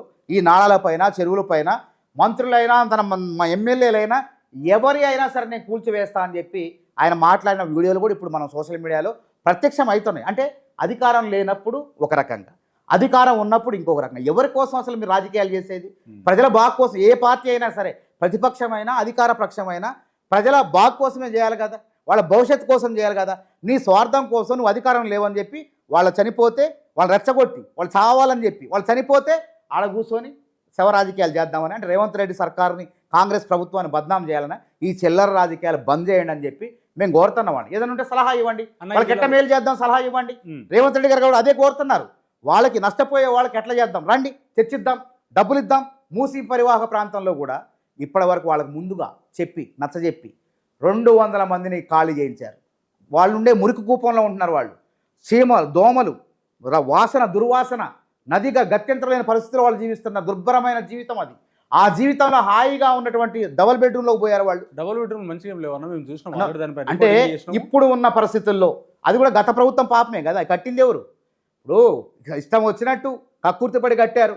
డబుల్ బెడ్రూమ్ అంటే మనం అందరం అనుకున్నాం 800 చదరపు గజాల్లోనో స్క్వేర్ ఫీట్స్లోనో కట్టారు. కానీ కొన్ని మంచిగానే ఉన్నాయి, కొన్ని వాళ్ళు ఇష్టం వచ్చినట్టు కట్టారు. నేను చూసిన వాటికి, నేను రిపోర్టింగ్ వెళ్ళిన దానికి ప్రతి దానికి నేను మాన్యువల్గా నాకు కెమెరా తీసుకెళ్ళి మీకు చూపిస్తాను. సరే, మూసి మురికి నదీ గర్భంలో మురికి కూపంలో బదులు కొంత స్వాంతనే కదా. పరిశుభ్రమైన వాతావరణం, పరిశుభ్రమైన గాలి, దోమలు ఉండవు, అనారోగ్యం ఉండదు. పొయ్యి ఖాళీ చేసి రేకుల షెడ్లే మళ్ళీ ఆ రేకుల షెడ్లో జీవితం. వాటన్నింటి వాళ్ళందరూ ఒప్పించాడు పంపించిన తర్వాత దీనికన్నా మెరుగైన జీవితమే కదా. కొంత 25,000 రూపాయలు ఉత్తగా కాదు, వాళ్ళ పేదవాళ్ళు సామాన్ తరలించుకోలేరు అని చెప్పి ఒక కుటుంబానికి 25,000 రూపాయలు ఇచ్చి సురక్షితంగా పట్టా ఇచ్చి ఫస్ట్ మీరు ఇందులో చేరండి, ఫస్ట్ ఇందులో జీవించండి, మీ పిల్లల్ని స్కూల్లో చేర్చుకొని నచ్చజెప్పి ప్రభుత్వం ఎవరిదో ఉందా చెప్పండి. ఇది ఇలాగుండను. ఓకే, ఇప్పుడు తెలంగాణ ప్రభుత్వం బడ్జెట్ ఎంత ఉంది? 2,91,000 కోట్లు బడ్జెట్ ఈ సంవత్సరానికి మనం అంచనా వేసినాం. అందులో వివిధ సంక్షేమ వచ్చిందా? బడ్జెట్ ఉందా? బడ్జెట్ ఉండబట్టే కదా. ఓకే, ఇప్పుడు 2,91,000 కోట్ల బడ్జెట్ను పెట్టినాం. అందులో 72,000 కోట్లు అన్నదాతలకు పెట్టినాం. ఏ ప్రభుత్వం దేశంలో ఎవరు పెట్టలే. 31,000 కోట్లు రైతు రుణమాఫీకి, మిగిలిన రుణమాఫీ రేపు దసరా పండుగలో అవుతుంది. రైతు భరోసాకి, వాళ్ళది రైతు బంధు అయితే రైతు భరోసా మాది. ఆ రైతు బంధు ఎవరికి బంధు? ధనవంతులకు కూడా బంధు. అది బంధువు. మల్లారెడ్డి లాంటి కోటీశ్వరులకి, రియల్ ఎస్టేట్ గుట్టలకి, చెట్లకి, పుట్లకి ప్రజాధనాన్ని దుర్వినియోగం చేసే విధంగా ఇష్టం వచ్చినట్టు పంచిపెట్టిండ్రు. ఈ కేసీఆర్ దుబారా మూలంగా తెలంగాణ దివాలా తీసింది. కాబట్టి రేవంత్ రెడ్డి గారు జాగ్రత్తగా, ఇప్పుడు మనం ఏదో ఖరీఫ్ సీజన్ ప్రారంభమైంది, నాట్లు వేశారు. ఈ వచ్చే 7,500తో రైతే మొత్తం ఆయనకేం మేలు జరగదు, కాదు కొంత స్వాంతన. కాబట్టి అందుకే పెద్దది రుణమాఫీ, పెద్దది 2 లక్షల రుణమాఫీ. కాబట్టి 2 లక్షల రుణమాఫీ చేద్దాం. తర్వాత ఈ యొక్క ఇష్టం వచ్చినట్టు ఉంది కాబట్టి ధనవంతులకు కూడా 100 ఎకరాల వాళ్ళకు కూడా రైతు బంధు పేరుతో వాళ్ళు దోచిపెట్టారు. కాబట్టి అట్లాంటిది కాకుండా నిజంగా వ్యవసాయం చేసే పేద రైతులు, సన్నకారు చిన్నకారు రైతులు ఎవరైతే ఉన్నారో అట్లాంటి వాళ్ళకి ఈ సహాయం అందాలని చెప్పి రేవంత్ రెడ్డి గారు మళ్ళీ దసరా పండుగ తర్వాత తప్పకుండా రైతు భరోసా కార్యక్రమంలో 15,000 కోట్లు రైతులకు పంచిపెట్టబోతున్నాం. మేము ఒక రైతుకు ఎకరానికి 7,500 చొప్పున. కానీ జీతాలు ఎందుకు టైంకి ఇవ్వలేకపోతున్నారు? ఎందుకు జీతాలు వస్తూనే ఉన్నాయి ప్రభుత్వ ఉద్యోగులకు. ఆ ప్రభుత్వంలో ఇవ్వలేదు కానీ 15-16 వచ్చే కానీ 1వ తారీఖు 2వ తారీఖులో తప్పకుండా జీతాలు ఈ 2 మంత్స్ నుంచి పడుతున్నాయి. అంతకుముందుకు ఎందుకు పడలేదు డబ్బులు మరి? ఎప్పుడు? అదే కదా వీళ్ళు చేసిన పాపాలను కూడా ప్రక్షాళన చేసుకుంటూ 7 లక్షల కోట్లు అప్పు చేశారు. మేము కాంగ్రెస్ పార్టీ అధికారంలో అప్పజెప్పేటప్పుడు 2014లో 16,000 కోట్ల మిగులు బడ్జెట్ తెలంగాణకు ఉన్నది. దాదాపు అందరు కలిసి ముఖ్యమంత్రులు కలిసి చేసిన అప్పు 70,000 కోట్లు. ఈ యొక్క కేసీఆర్ గారు చేసిన అప్పు అనవసరంగా. ఎవరండి జాతీయ హోదా లేకుండా అంత పెద్ద ప్రాజెక్టు కడతారా? అంటే జాతీయ హోదా ఉంటే వీళ్ళ జేబులో కాళేశ్వరం ప్రాజెక్టు, జాతీయ హోదా ఉంటే కేంద్ర ప్రభుత్వం చేతిలో పోదు, ప్రతి పైసా లెక్క ఉంటుంది, ఎక్కడ కూడా దుర్వినియోగం కాదు. కాబట్టి అట్లా నచ్చదు వాళ్ళకి. మొత్తం మనమే కట్టాలా, మనమే లెక్కలు తారుమారు చేయాలా, మొత్తం అంచనాలు పెంచాలా అని చెప్పేసి అట్లా పెంచుకుంటేనే మనకు డబ్బులు వస్తాయని చెప్పేసి వాళ్ళ స్వార్థం కోసం కట్టేసి ఇలా ఎవరికి ఉపయోగపడుతుంది అది చెప్పండి? ఆ విధంగా దుర్వినియోగం అయిందా? సెక్రటరేట్ అంచనాలు ఎంతండి? మొన్న కూడా కాగు తేల్చింది. 640 కోట్లు అంచనాలు పెట్టి 1,000-1,200 కోట్లు 1,200 కోట్లకు పోయిందండి అది. అంటే సగం అవినీతి, ఏది చేసినా అవినీతి. అంటే ఆ విధంగా ప్రజాధనాన్ని దుర్వినియోగం చేశారు. కాబట్టి రేవంత్ రెడ్డి సార్ గారు అట్లా కాదు, దుబారా చేయకుండా. ఎందుకంటే కాంగ్రెస్ పార్టీలో భావోద్వేగవేత్తలు ఉంటారు, భావాలు రెచ్చగొట్టి తాత్కాలికంగా ఎన్నికలు లబ్ధి పొందామనే పార్టీలు రెండు. ఒకటి తెలంగాణ సెంటిమెంట్తో కేసీఆర్, అవసరమైనప్పుడు ఆంధ్ర సెంటిమెంట్ ఉపయోగిస్తాడు, ఆంధ్ర వాళ్ళని మంచి వాళ్ళు అంటాడు, లేకపోతే వాళ్ళని తిడతాడు. చూసిన కౌశిక్ రెడ్డి ఏమంటాడు కదా, మీరు ఆంధ్ర వాళ్ళు అన్నారు కాబట్టి ఒక మాట అడుగుతాను. అసలు ఆంధ్ర అనే పదం నిషేధం చేయాలండి. అసలు అవసరం లేదు. ఆంధ్ర, నేను తెలంగాణ వాడు ఉద్యమకారుని, తెలంగాణ కోసం జైలుకు పోయినా. అసలు తెలంగాణ వచ్చి 10 ఏళ్ళు అయిన తర్వాత ఈ హైదరాబాద్ తెలంగాణ నిర్మాణంలో అందరి పాత్ర ఉంది. అసలు వచ్చి ఎప్పుడో తాతండ్రుల తర్వాత వచ్చి వాళ్ళ తరాలు మొత్తం ఇక్కడ జీవించి వాళ్ళు ఈ సంపదలో భాగం అవుతున్నప్పుడు, ఈ మట్టిలో కలిసిపోతున్నప్పుడు వాళ్ళకి ఆంధ్ర అని పేరు పెట్టడం ఏంటండి చెప్పండి? వాళ్ళకి మార్వాడి అని పేరు పెట్టడం ఏంది? వేరే రాష్ట్రం పేరు పెట్టడం ఏంది? ఎంత ఇప్పుడు నేను ఖమ్మం నుంచి వచ్చిన ఇక్కడ హైదరాబాద్లో 20 ఏళ్ళు అయింది చదువుకోవడానికి, వచ్చి ఇక్కడే ఉన్నా. మరి నేను కూడా సెటిలరే కదా, నేను ఇక్కడ పుట్టినోడు కాదు కదా, హైదరాబాద్లో పుట్టినోడు కాదు కదా. కాబట్టి అసలు ఆ పదం కూడా వాడొద్దు. దాని నిషేధం. తెలుగు వాళ్ళు, సాటి తెలుగు వాళ్ళు, మన ప్రాంతం వాళ్ళే, తెలంగాణ వాళ్ళే. నువ్వు ఓటు హక్కు ఇచ్చిను, ఆధార్ కార్డు ఇచ్చిను, అన్నీ చేస్తా. కానీ నీ రాజకీయం కోసం నువ్వు ఆంధ్ర అంటే నువ్వు వేరే పార్టీ మీద కక్ష సాధింపు చేయాలన్నప్పుడు, అవతల వ్యక్తి మీద కక్ష సాధింపు చేయాలన్నప్పుడు రాజకీయంగా వాళ్ళని ఓటర్లుగా చూస్తున్నావు, వాళ్ళని వాడుకుంటాను. అది తప్పు అని అంటున్నారు. రాజకీయాలు చేయొద్దు, అట్లా వచ్చే రాజకీయాలు చేయొద్దు అని చెప్పి బీఆర్ఎస్ పార్టీ చెబుతాను. సరే, ఇప్పుడు రాజకీయం చేయొద్దు ఇదన్నా ఓకే. బైఫర్కేషన్ అయిపోయిన తర్వాత ఇప్పటిదాకా 10 సంవత్సరాలు అయిందన్న, 10 సంవత్సరాలు దాటింది. కానీ ఇప్పటిదాకా ఇచ్చిన డబ్బు ఇచ్చారు, అంతా ఆంధ్రప్రదేశ్కు అయిపోయింది.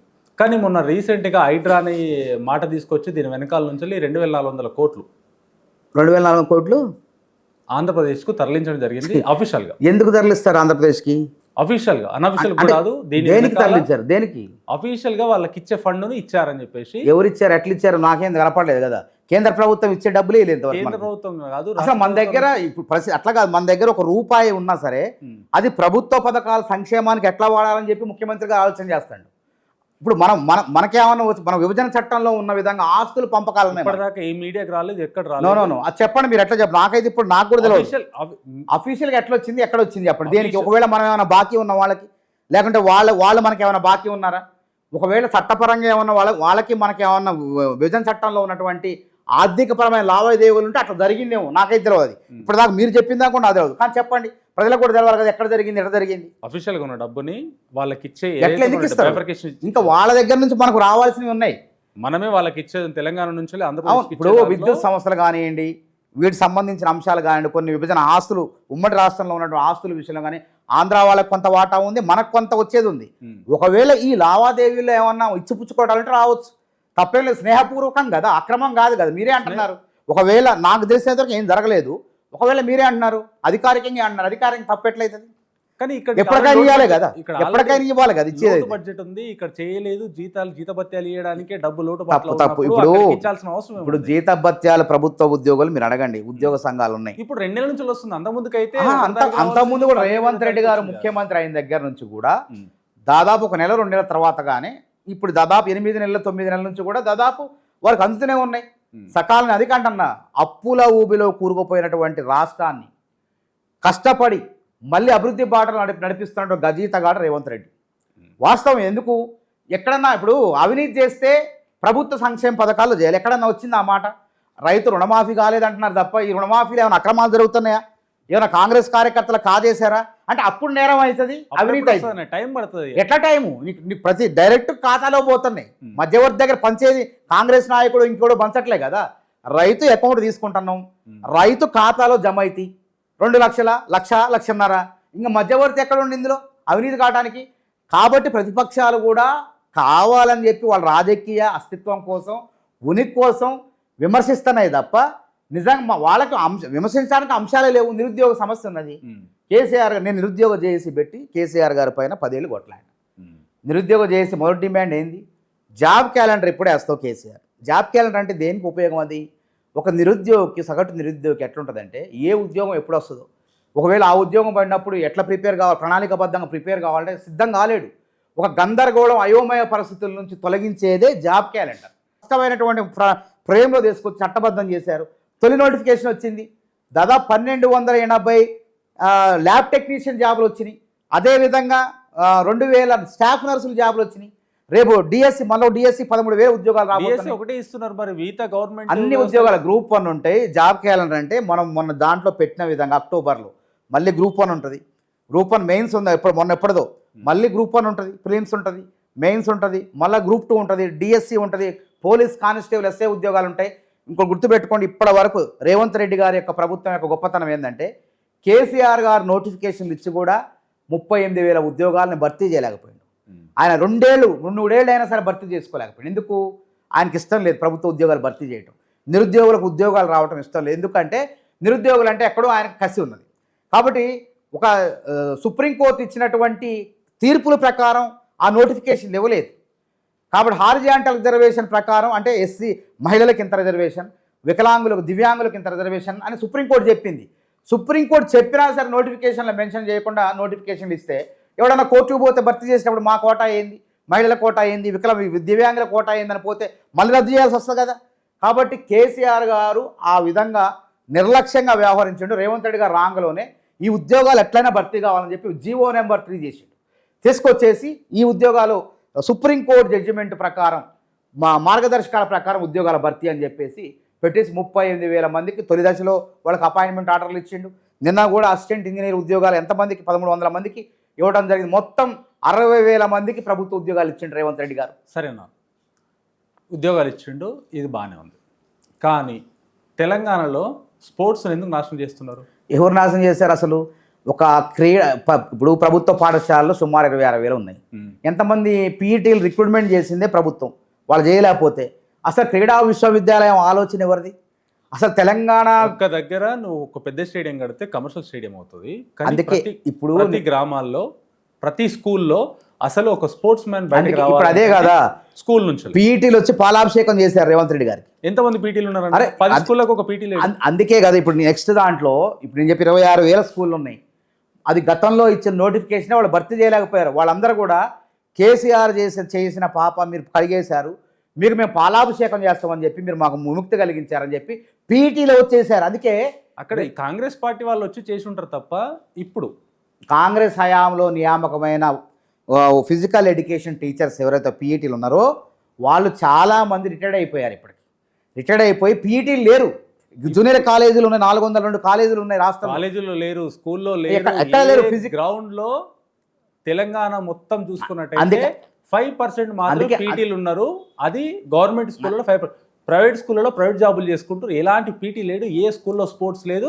ఇప్పుడు ఏ గ్రామంలోకి మీరు గవర్నమెంట్ స్కూల్కి వెళ్ళినా ఒక పీటీ ఉన్నాడా, ఒక పిల్లని తీసుకొచ్చి మీరు ఏ స్పోర్ట్స్ అవుతాడు అంటే క్రికెట్ ఆడుకుంటాం, ఇది ఆడుకుంటాం. పీటీ అంటే మా టీచర్లు ఆడుకుంటాం. మేము చిన్నప్పుడు మేము చదువుకున్న స్కూల్లో పీటీ సార్ ఉండేవాడు. పీటీ సార్ అంటే ఒక క్రమశిక్షణ, పిల్లగాళ్ళకు మానసిక ఉల్లాసాన్ని క్రీడలు ఆడిపించేది, మంచి ఆటలు ఖోఖో కబడ్డీ అన్ని ఆటలు ఆడిపించేది, మేము ఆడుకున్నాం. కానీ ఈరోజు ఎక్కడ లేదు, అదే కదా, అందుకే ఆ క్రీడా స్ఫూర్తి కొరవడిందనే పాఠశాలల్లో పిల్లలకు మానసిక ఉల్లాసానికి తోడ్పడే, దేహదారుడ్యానికి తోడ్పడే క్రీడలు లేవనే రేవంత్ రెడ్డి గారు క్రీడల్ని ప్రోత్సహించాలని చెప్పి క్రీడా విశ్వవిద్యాలయాన్ని ఏర్పాటు చేశారు. రాష్ట్రంలో ఉన్న మైదానాలన్నింటినీ కూడా ఈ ఏవైతే క్రీడా విశ్వవిద్యాలయం ఉందో, స్పోర్ట్స్ యూనివర్సిటీ ఉందో, యంగ్ ఇండియా స్పోర్ట్స్ యూనివర్సిటీ పరిధిలో తీసుకొచ్చారు.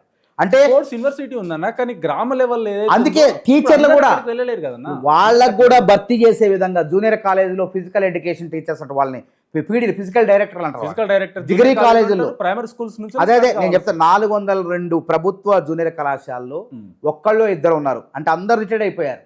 ఇప్పుడు రేవంత్ రెడ్డి ప్రభుత్వం ఆలోచన చేసింది ఏంటంటే పిల్లలకు విద్యార్థులకు క్రీడా విద్య కూడా అవసరం. మానసిక ఉల్లాసానికి, దేహదారుడ్యానికి, మన దేశ గౌరవాన్ని, మన రాష్ట్ర గౌరవాన్ని ప్రపంచ స్థాయికి తీసుకుపోయే విధంగా క్రీడలు తోడ్పడతాయని చెప్పి రేవంత్ రెడ్డి గారు గుర్తించారు. ఏ రాష్ట్రంలో జరగలే. అందుకే మొన్న ఒలింపిక్స్తో జరిగితే భారతదేశానికి ఏమి రావాయి అంటే ఆ ప్రోత్సాహం లేదు. నేను ఇస్తా 100 ఎకరాలు కేటాయిస్తా క్రీడా విశ్వవిద్యాలయానికి, ఒక్క దగ్గర కేటాయిస్తే నీ గ్రామ లెవెల్. అందుకే నేను గ్రామ లెవెల్ అంటే స్కూళ్ళల్లో టీచర్ల పీఈటీల నియామకం జరుగుతుంది. ఎప్పుడు రేపు డిఎస్సి ఉంది కదా, జాబ్ నోటిఫికేషన్లు, అందులో ఇప్పుడు హైదరాబాద్లో గ్రౌండ్స్ ఉన్నాయన్న. మనం హైదరాబాద్లో ఉన్నాం, హైదరాబాద్ గురించి మాట్లాడదాం. హైదరాబాద్లో గ్రౌండ్స్ ఉన్నాయి, జిహెచ్ఎంసీ గ్రౌండ్స్ ఉన్నాయి. ఎన్ని గ్రౌండ్స్లలో కోచ్లు ఉన్నారు, ఎంతమందికి పార్ట్ టైం జాబ్లు ఉన్నాయి, ఎంతమంది కోచ్లు ఉన్నారు? జిహెచ్ఎంసీ సర్కిల్లోనే యాజ్ ఏ ఒక నేషనల్ ప్లేయర్గా, నేషనల్ కోచ్గా నేనే అడుగుతున్నా, చెప్పండి. అందుకే గతంలో నిర్లక్ష్యం జరుగుతుంది, ఇప్పుడు వాటిని గుర్తిస్తున్నారు. రేవంత్ రెడ్డి గారి కంటే ఆయన ఒక కళాకారుడే కాదు, ఒక మంచి ఆర్టిస్ట్. ఆయన ఫుట్బాల్ క్రీడ అంటే ఆయనకు బాగా ఇష్టం. ఆయన ఆడతారు, ఫుట్బాల్ క్రీడాకారుడు. అందుకే ఆయనకు ఆ మనస్సు, ఆలోచన ఉండబట్టే తెలంగాణలో క్రీడా స్ఫూర్తి ఉండాలి, గ్రామ స్థాయిలో పీఈటీలు ఉండాలి బళ్ళలో, అదేవిధంగా రాష్ట్ర స్థాయిలో ఒక విశ్వవిద్యాలయం ఉండాలి. ఈ క్రీడల ద్వారా తెలంగాణకి, భారతదేశానికి మంచి పతాకాలు తేవాలని చెప్పేసి దీనికి 100 ఎకరాలతో పాటు బడ్జెట్ కేటాయించి రాష్ట్రం, నేను చెప్పింది కదా, హైదరాబాద్ మైదానాలే కాదు, రాష్ట్రంలో ఉన్నటువంటి మైదానాలన్నీ కూడా యూనివర్సిటీ పరిధిలో తీసుకొస్తున్నారు. అంటే ఒక వ్యవస్థను, ఒక నిర్మాణాత్మకమైనటువంటి క్రీడా స్ఫూర్తిని తీసుకురాబోతున్నారు. మీరే తర్వాత అభినందిస్తారు. చూడండి, ఉన్న స్పోర్ట్స్ ఏ ముఖ్యమంత్రి ఆలోచించలే. తెలంగాణ గవర్నమెంట్ మెయింటైన్ చేసే స్పోర్ట్స్ స్కూల్లోకి వెళ్ళినా సరే అక్కడ పిల్లలకి వేసుకోవడానికి షూస్ ఉండవు. అందుకే ఇప్పుడు అదే కదా, ఇప్పుడు ఏ ముఖ్యమంత్రి ఆలోచన చేయలేదు. నా ఫ్రెండ్సే దాంట్లో కోచ్లు. అందుకే నేను ఏమంటున్నా, మీరు చూడండి, ఇప్పుడే కదా ఒక ఆలోచన మొదలైంది. రేవంత్ రెడ్డి గారు దీనిపై, ఏ ముఖ్యమంత్రి దీనిపై దృష్టి పెట్టలేదు. ఒక్కొక్క ముఖ్యమంత్రి ఒక ఆలోచన ఉంటుంది. రేవంత్ రెడ్డి గారి క్రీడల పట్ల సముచిత గౌరవం ఉంది, దానివల్ల ప్రయోజనం ఉంది, దేశానికి పేరు ప్రఖ్యాతులు తీసుకురావచ్చు. అదేవిధంగా ఆమె నిఖిత్ జరీన్, ఆమె బాక్సింగ్ ఛాంపియన్, ఆమెను ఏ విధంగా గౌరవించారు? ఒక డిఎస్పీ స్థాయి అధికారికి ఆమె ఒక ఉద్యోగం ఇచ్చారు. అంటే నేషనల్స్ ఆడిన తర్వాత అక్కడికి పోయేదానికంటే ముందు గ్రౌండ్ స్థాయి కావాలి కదన్నా. అందుకే గ్రామాలను క్రీడలు అనేది గ్రామాల నుంచే అందుకే ఆమె స్వతహాగా ఎదిగింది, అమ్మాయి స్వతహాగా ఎదిగింది. నిఖితా జరిగిన అమ్మాయి ఒక కోచ్, అదే కోచ్ని గౌరవించింది ప్రభుత్వం, ఆయనకు ఆర్థిక సాయం చేసింది, ఈ నిఖితా జరీన్ చేసింది. గౌరవించడమే కాకుండా ఉద్యోగం ఇచ్చింది, ఉన్నతమైనటువంటి పోలీస్ అధికారిని చేసింది ప్రభుత్వం. అందుకే ఆమెతో కాకూడదు అది. ఆ విధంగా నిఖితా జరీన్ చూసుకొని 10 మంది గ్రామాల నుంచి ప్రపంచ ప్రఖ్యాతిగాంచిన క్రీడాకారులు తయారు కావాలని చెప్పి రేవంత్ రెడ్డి గారు కలగంటం కాదు, ఆయన ఆచరణలో చూపిస్తాడు. అది ఏదో అంటం కాదు, మాటలంటాం కాదు, చేతల్లో చూపిస్తున్నారు. ఆచరణలో చూపిస్తున్నారు మీరు అంటారు, ఓకే, ఇది ఒప్పుకుంటాను, ఆచరణలో చూపించండి, బాగానే ఉంది. గవర్నమెంట్ ఇచ్చే స్పోర్ట్స్కి ఇచ్చే కొన్ని ఎక్విప్మెంట్స్ ఉంటాయి. ప్రతి స్పోర్ట్స్కి వాళ్ళకి ఎక్విప్మెంట్ గవర్నమెంట్స్ ప్రొవైడ్ చేయాలి. దేంతో వారం రోజులు ఆడుకోలేరు. ఇన్ కేస్ నేనే ఒక వాలీబాల్ ప్లేయర్, అదే వాలీబాల్ నెట్ ఇస్తారు, కరెక్ట్ దాన్ని వారం రోజులు ఆడలేరు. వాలీబాల్ ఇస్తారు, వాలీబాల్ ఆడడానికి రాదు, ఒక్కరోజు ఆడితే 3వ రోజు 34 రౌండ్లు తిరుగుతుంది. అందుకే మీలాంటి బాగా అనుభవం ఉన్నటువంటి వాళ్ళు, క్రీడల్లో అనుభవం ఉన్నవాళ్ళు, నేను ఏమంటుందంటే మన స్పోర్ట్స్ చైర్మన్ ఉండు శివసేనారెడ్డి యువకుడు, మా సమకాలికుడు, మనం రాండి ఆయన దగ్గరికి వెళ్తే ఏమంటాడంటే ఆహా, నాకు స్పోర్ట్స్ అథారిటీ వేరు, ఇటు జిహెచ్ఎం సపరేటు, అది సపరేటు, గ్రామ సపరేటు, ఆయన అదే. రకరకాల అంటే వాళ్ళే ఇప్పుడు ముఖ్యమంత్రి గారు ఇంట్రెస్ట్ ఉంది ఇప్పుడు దీని మీద. ఆ, ఇప్పుడు ముఖ్యమంత్రి గారికి మన సలహాలు దీన్ని చేరవేయాలి. మీరు ఒక వింతపత్ర రూపంలో ఇవ్వండి, ఈ విధంగా చేస్తే ఈ సమస్య ఉన్నది కాబట్టి క్రీడాకారులకు సమస్య పరికరాల ఉంది, సమస్య ఉంది, గవర్నమెంట్ ఆట వస్తువుల సమస్య ఉన్నది. అన్న సమస్య ఉంది అని ఉత్తరాలు రాస్తేనే సమస్యని సాల్వ్ కావట్లేదు. ఇప్పుడు ఇచ్చే సలహాలు తీసుకునే అసలు మీరు stage లో ఉన్నారా? చెప్పకముందే మీలాంటి వాళ్ళు సలహాలు ఇవ్వకముందే ముఖ్యమంత్రి గారు క్రీడలు అభివృద్ధి చెందాలి అని చెప్పి ఆయన నిధులు కేటాయించి ఒక క్రీడా విశ్వవిద్యాలయం కాదు అన్ని మైదానాలు దీని పరిధిలో తీసుకొచ్చినట్టు అర్థమైంది. అన్ని ఆట వస్తువులు సక్రమంగా కోచులు శిక్షణ ఇచ్చే వాళ్ళందరూ కూడా ఉండాలి, వాళ్ళకి జీతాలు ఇవ్వాలనే క్రీడా స్ఫూర్తి ఉంది కాబట్టి ఆ విధంగా చేశారు. మీరు ఏమీ బాధపడాల్సిన అవసరం లేదు. మంచిగా తెలంగాణ ద్వారా దేశానికి పేరు తీసుకొద్దాం క్రీడల్లో. ఆ దేశ పథకాలు తీసుకొచ్చే విధంగా మన క్రీడాకారులను తయారు చేసే విధంగా ముఖ్యమంత్రి గారి చర్యలు ఉన్నాయి కాబట్టి ఇంకా మీరు ఏమైనా సలహాలు ఉంటే తప్పకుండా ఇవ్వచ్చు వారికి. బీఆర్ఎస్ పార్టీ నుంచి అందులో గెలిచిన ఎమ్మెల్యేను మీ దాంట్లో కాంగ్రెస్ పార్టీలోకి తీసుకున్నారు, ఇదంతా జరుగుతుంది ఇష్యూ. ఇప్పుడు ఎన్ని నియోజకవర్గాల్లో రీపోలింగ్ జరిగే అవకాశం ఉంది? ఇప్పుడు రీపోలింగ్ జరిగేది నేను చెప్పాలి కాదు, ఇప్పుడు అది ఇప్పుడు స్పీకర్ దగ్గర అంశం ఉంది, కోర్టు చెప్పింది. కోర్టు కూడా స్వతహాగా నిర్ణయం తీసుకోలేదు. ఇది భారత రాజ్యాంగంలో 10th షెడ్యూల్లో ఉంది. ఈ ఫిరాయింపుల చట్టం అంశాన్ని పకడ్బందీగా పెట్టారు, అది కూడా కాంగ్రెస్ ప్రభుత్వం తీసుకొచ్చింది. కాబట్టి స్పీకర్కు చెప్పగలదు కానీ నువ్వు ఇది చేయని గట్టిగా చెప్పలేదు కోర్టు కూడా. కాబట్టి చూద్దాం, 4 వారాలు అయింది, 4 వారాలు అన్నది, 4 వారాల తర్వాత స్పీకర్ చెప్పింది అంతేమో. అక్కడ స్పీకర్ ఏది చెప్తే అది, ఎందుకంటే ఆయన కొన్ని విచక్షణ అధికారాలు ఉన్నాయి స్పీకర్కి రాజ్యాంగంలో 10th షెడ్యూల్ కల్పించినాయి. కాబట్టి వాళ్ళు ఆ 10 మంది ఎమ్మెల్యేలు కాంగ్రెస్ పార్టీ సభ్యుల లేదంటే బీఆర్ఎస్ పార్టీ సభ్యుల వాళ్ళు ఎవరనేది తేల్చాలంటే స్పీకర్ గారు తెలుస్తారు. అప్పటిదాకా మనం కూడా మాట్లాడకూడదు దాని మీద. ఒకవేళ ఎన్నిక వచ్చినా కాంగ్రెస్ పార్టీకి ఇబ్బంది లేదు, ఎందుకంటే మొన్న కంటోన్మెంట్లో ఉప ఎన్నిక జరిగింది. ఏమైంది, లాస్య అనిత గారు చనిపోతే ఆ సానుభూతి కూడా ప్రజల్లో కనపడలే, బీఆర్ఎస్ పార్టీ మీద కనపడలే. అభివృద్ధి రేవంత్ రెడ్డి అభివృద్ధి చేస్తాడు, రేవంత్ రెడ్డి ద్వారా మా నియోజకవర్గం కూడా అభివృద్ధి కావాలి అని చెప్పి ప్రజలందరూ కూడా అధికారంలో ఉన్న పార్టీ అభ్యర్థికి ఓటేశారు, అక్కడ శ్రీ గణేష్ని గెలిపించారు. రేపు 10 నియోజకవర్గాల్లో ఎన్నిక వచ్చినా కాంగ్రెస్కి నష్టం లేదు. రైతులకు రుణమాఫీ, నిరుద్యోగులు జాబ్ క్యాలెండరు, రేపు రైతు భరోసా, అదేవిధంగా ప్రభుత్వ ఉద్యోగులకు జీతాలు ఇస్తున్నాం. అవుట్ సోర్సింగ్ ఉద్యోగులు కూడా కేసీఆర్ గారు ఏమన్నప్పుడు సరేనా ఇదిలా ఉంటే అవుట్ సోర్సింగ్ ఉద్యోగులను కూడా 2 లక్షల మంది ఉద్యోగులు ఉంటే వాళ్ళ ప్రభుత్వ కింద తీసుకొస్తాను, వాళ్ళకు కార్పొరేషన్ ఏర్పాటు చేసి వాళ్ళకు ఉద్యోగ భద్రత తీసుకొస్తాను. అవుట్ సోర్సింగ్ ఏజెన్సీలు దోపిడీని రద్దు చేసే విధంగా ఆ దోపిడీలను కూడా ఎత్తేసే ప్రక్రియ ప్రారంభించబోతాను. తెలంగాణలో దొంగ ఓట్ కౌంటింగ్ చాలా ఎక్కువ ఉంది, ఇది మీరు కూడా ఒప్పుకోవాల్సి చెప్పండి, నిజం సత్యం. అంటే ఎక్కడ ఓటు జరుగుతుంది దొంగ ఓటింగ్? పట్టణాల్లో, గ్రామాల్లో జరగదు. గ్రామాల్లో ఓటింగ్ పర్సెంట్ తక్కువ ఉంది కదా ఇక్కడ. గ్రామాల్లో పక్క ఊరాడు వేరే వాడు వచ్చినా సరే వెంటనే గుర్తుపడతారు. ఆ 100 మంది అయినా 1000 మంది వాళ్ళు గుర్తుపడతారు. కాబట్టి పట్టణాల్లో టౌన్లలో దొంగ ఓటింగ్ శాతము చాలా ఎక్కువ, హైదరాబాద్లో ఇంకా మరీ ఎక్కువ. అవును, దీన్ని ఎందుకు అరికట్టలేకపోతుంది? అది ఎన్నికల సంఘం వాళ్ళు దృష్టి పెట్టాలి. గతంలో 18 ఎలక్షన్లప్పుడు కూడా పెద్ద చీటింగ్ జరిగింది, కానీ ప్రభుత్వం సపోర్ట్ చేయకపోతే ఎన్నికల ప్రభుత్వం సపోర్ట్. ఇప్పుడు మేము గతంలో బీఆర్ఎస్ మేము ఆ ప్రభుత్వం గెలవడానికి కూడా 22 లక్షల ఓట్లు మాయమైనవి. అప్పుడు ఆ ఓట్లు మాయం చేసిన అధికారికి వెంటనే ఆయన నీటిపారుదల శాఖ ముఖ్య కార్యదర్శి పదవి ఇచ్చిండు తాయిలంగా. ఇందులో ఉంది పొంగల్ ఆయన పేరు కూడా నాకు గుర్తు రావట్లేదు, మర్చిపోయాం ఆయన పేరు. అప్పుడు మేము ఒత్తుకున్నాం 22 లక్షల ఓట్లు ఎట్లా మాయమైనవి. అవి ఆ విధంగా ఆ ఓట్లతో వాళ్ళు బీఆర్ఎస్ పార్టీ గట్టెక్కింది ఆ రోజు. ఈసారి కూడా అంతే, దొంగ ఓట్లు నడుస్తున్నాయి. కాబట్టి దాన్ని గుర్తించాల్సింది ఎవరంటే బాధ్యతాయుతమైనటువంటి ఎన్నికల సంఘం. ఇలా కాంగ్రెస్ పార్టీ ఉండొచ్చు, రేపు ఇంకో పార్టీ ఉండొచ్చు. ఈ దొంగ ఓట్లను అరికట్టాల్సిన పూర్తి బాధ్యత ఎన్నికల సంఘం అధికారులు తీసుకోవాలా. ఫిర్యాదులు అందంగా తక్షణమే ప్రజలపైన బాధ్యత కూడా ఉంది. ఇప్పుడు ఎవడు దొంగో ఎవడు ఏందో ఆ ప్రాంతంలో ఉండే అన్ని పార్టీల నాయకులు తెలుస్తుంది. కాబట్టి వాళ్ళు ఈ దొంగ ఓట గుర్తించే పోలింగ్ ఏజెంట్లు గుర్తిస్తారు ముందు. ఫస్ట్ మన దగ్గర ఓట్లు పంచినప్పుడు బంగ్లాదేశ్ నుంచి పాకిస్తాన్ నుంచి అదే రోహింగ్యా ముస్లింలు అంటారు. అందుకే మనం ఏమన్నా మనం ఇక్కడ ఉన్నటువంటి ఓటర్ లిస్ట్ రాంగ్లోనే ఎంఆర్ఓ ఆఫీసులకు ఎక్కడికో ఫస్ట్ జాబితా వస్తుంది. ఆ జాబితాను గుర్తించాల్సిన బాధ్యత అన్ని రాజకీయ పార్టీల వైపు ఉంటుంది. ఒక పార్టీ కాంగ్రెసే కాదు, అన్ని రాజకీయ పార్టీలు ఈ వార్డులో అధికార పార్టీది ఎక్కువ ఉంటుంది. సార్ అధికార పార్టీది ఉంటుంది. ఒకవేళ అధికార పార్టీ ఫిర్యాదు చేస్తే మేము ఎన్నికల కమిషన్కి ఇచ్చి ఆ ఓట్లు తొలగించాల్సిన బాధ్యత ఉన్నది. అట్లాంటి ఎవరైనా తప్పుడు విధానాలకు పాల్పడితే వాటిపైన చట్టపరంగా ఎన్నికల సంఘం నిబంధనల ప్రకారం వాళ్ళపైన చర్యలు తీసుకోవాల్సిన అవసరం కూడా ఉంది. అట్లాంటి బహిరంగ ఫిర్యాదు చేయొచ్చు ఎవరైనా.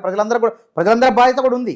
తమ బూత్ పరిధిలో తమ పరిధిలో ఎవరైనా ఇట్లా చొరబాటుదారులు అక్రమ ఓటర్లు ఎవరైనా చేరితే ప్రతి ఎంఆర్ఓకి కానీ తక్షణ మున్సిపల్ అధికారులు కార్పొరేషన్ అధికారులకు ఫిర్యాదు చేసి తొలగించేదాకా ఊరుకోవద్దు.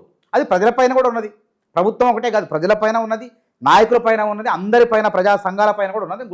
ఈ బాధ్యతని వాళ్ళకి గుర్తు చేస్తాను. ఇప్పుడు రీసెంట్గా కొండా సురేఖ గారి పరిస్థితి ఏంటి? ఏమైందంటే, ఆ మంచి సమర్థవంతమైనటువంటి మహిళా మంత్రి, చాలా కష్టపడి పైకి వచ్చినటువంటి వ్యక్తి, ఆడ బీఆర్ఎస్ పార్టీ నాయకుడిని చిత్తుగా ఓడించి గెలిచినటువంటి మంత్రి, మంచి అనర్గళంగా మాట్లాడతారు కొండా సురేఖ గారు.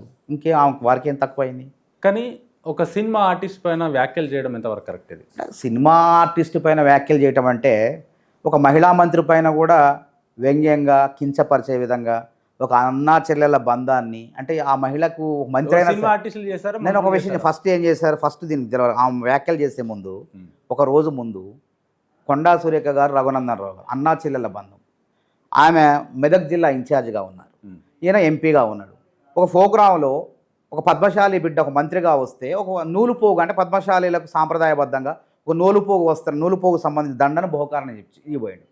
ఆ దండ వేస్తుంటే ఆ దండను కూడా సోషల్ మీడియాలో, బీఆర్ఎస్ సోషల్ మీడియాలో వీళ్ళ కళ్యాణ లక్ష్మి పథకం వస్తుందా, షాదీ ముబారక్ ఇస్తారా అని చెప్పి అన్నా చెల్లెళ్ళ బంధాన్ని కూడా వాళ్ళు ఆ విధంగా కించపరిచినప్పుడు, ఒక మహిళగా ఎన్ని సమస్యలు ఇంట్లో ఏ విధంగా, నేను చెప్తా వినండి. ఆ మంత్రే కానీ ఒక మహిళ, గుర్తుపెట్టుకోండి.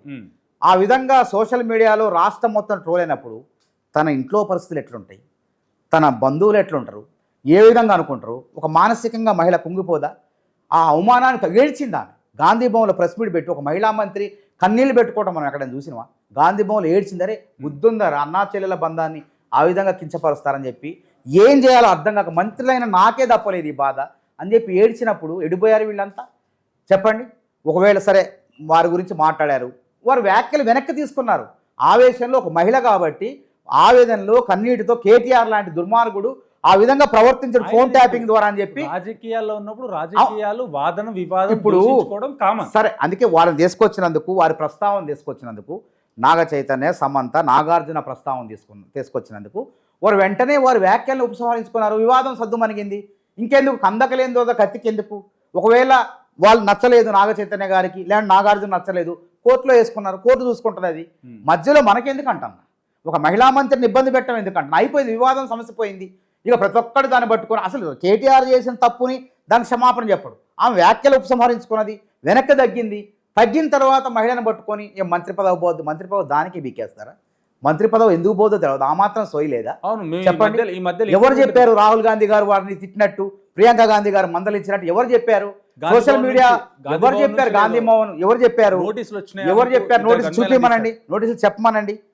ఎటువంటి నోటీసులు రాలేదు.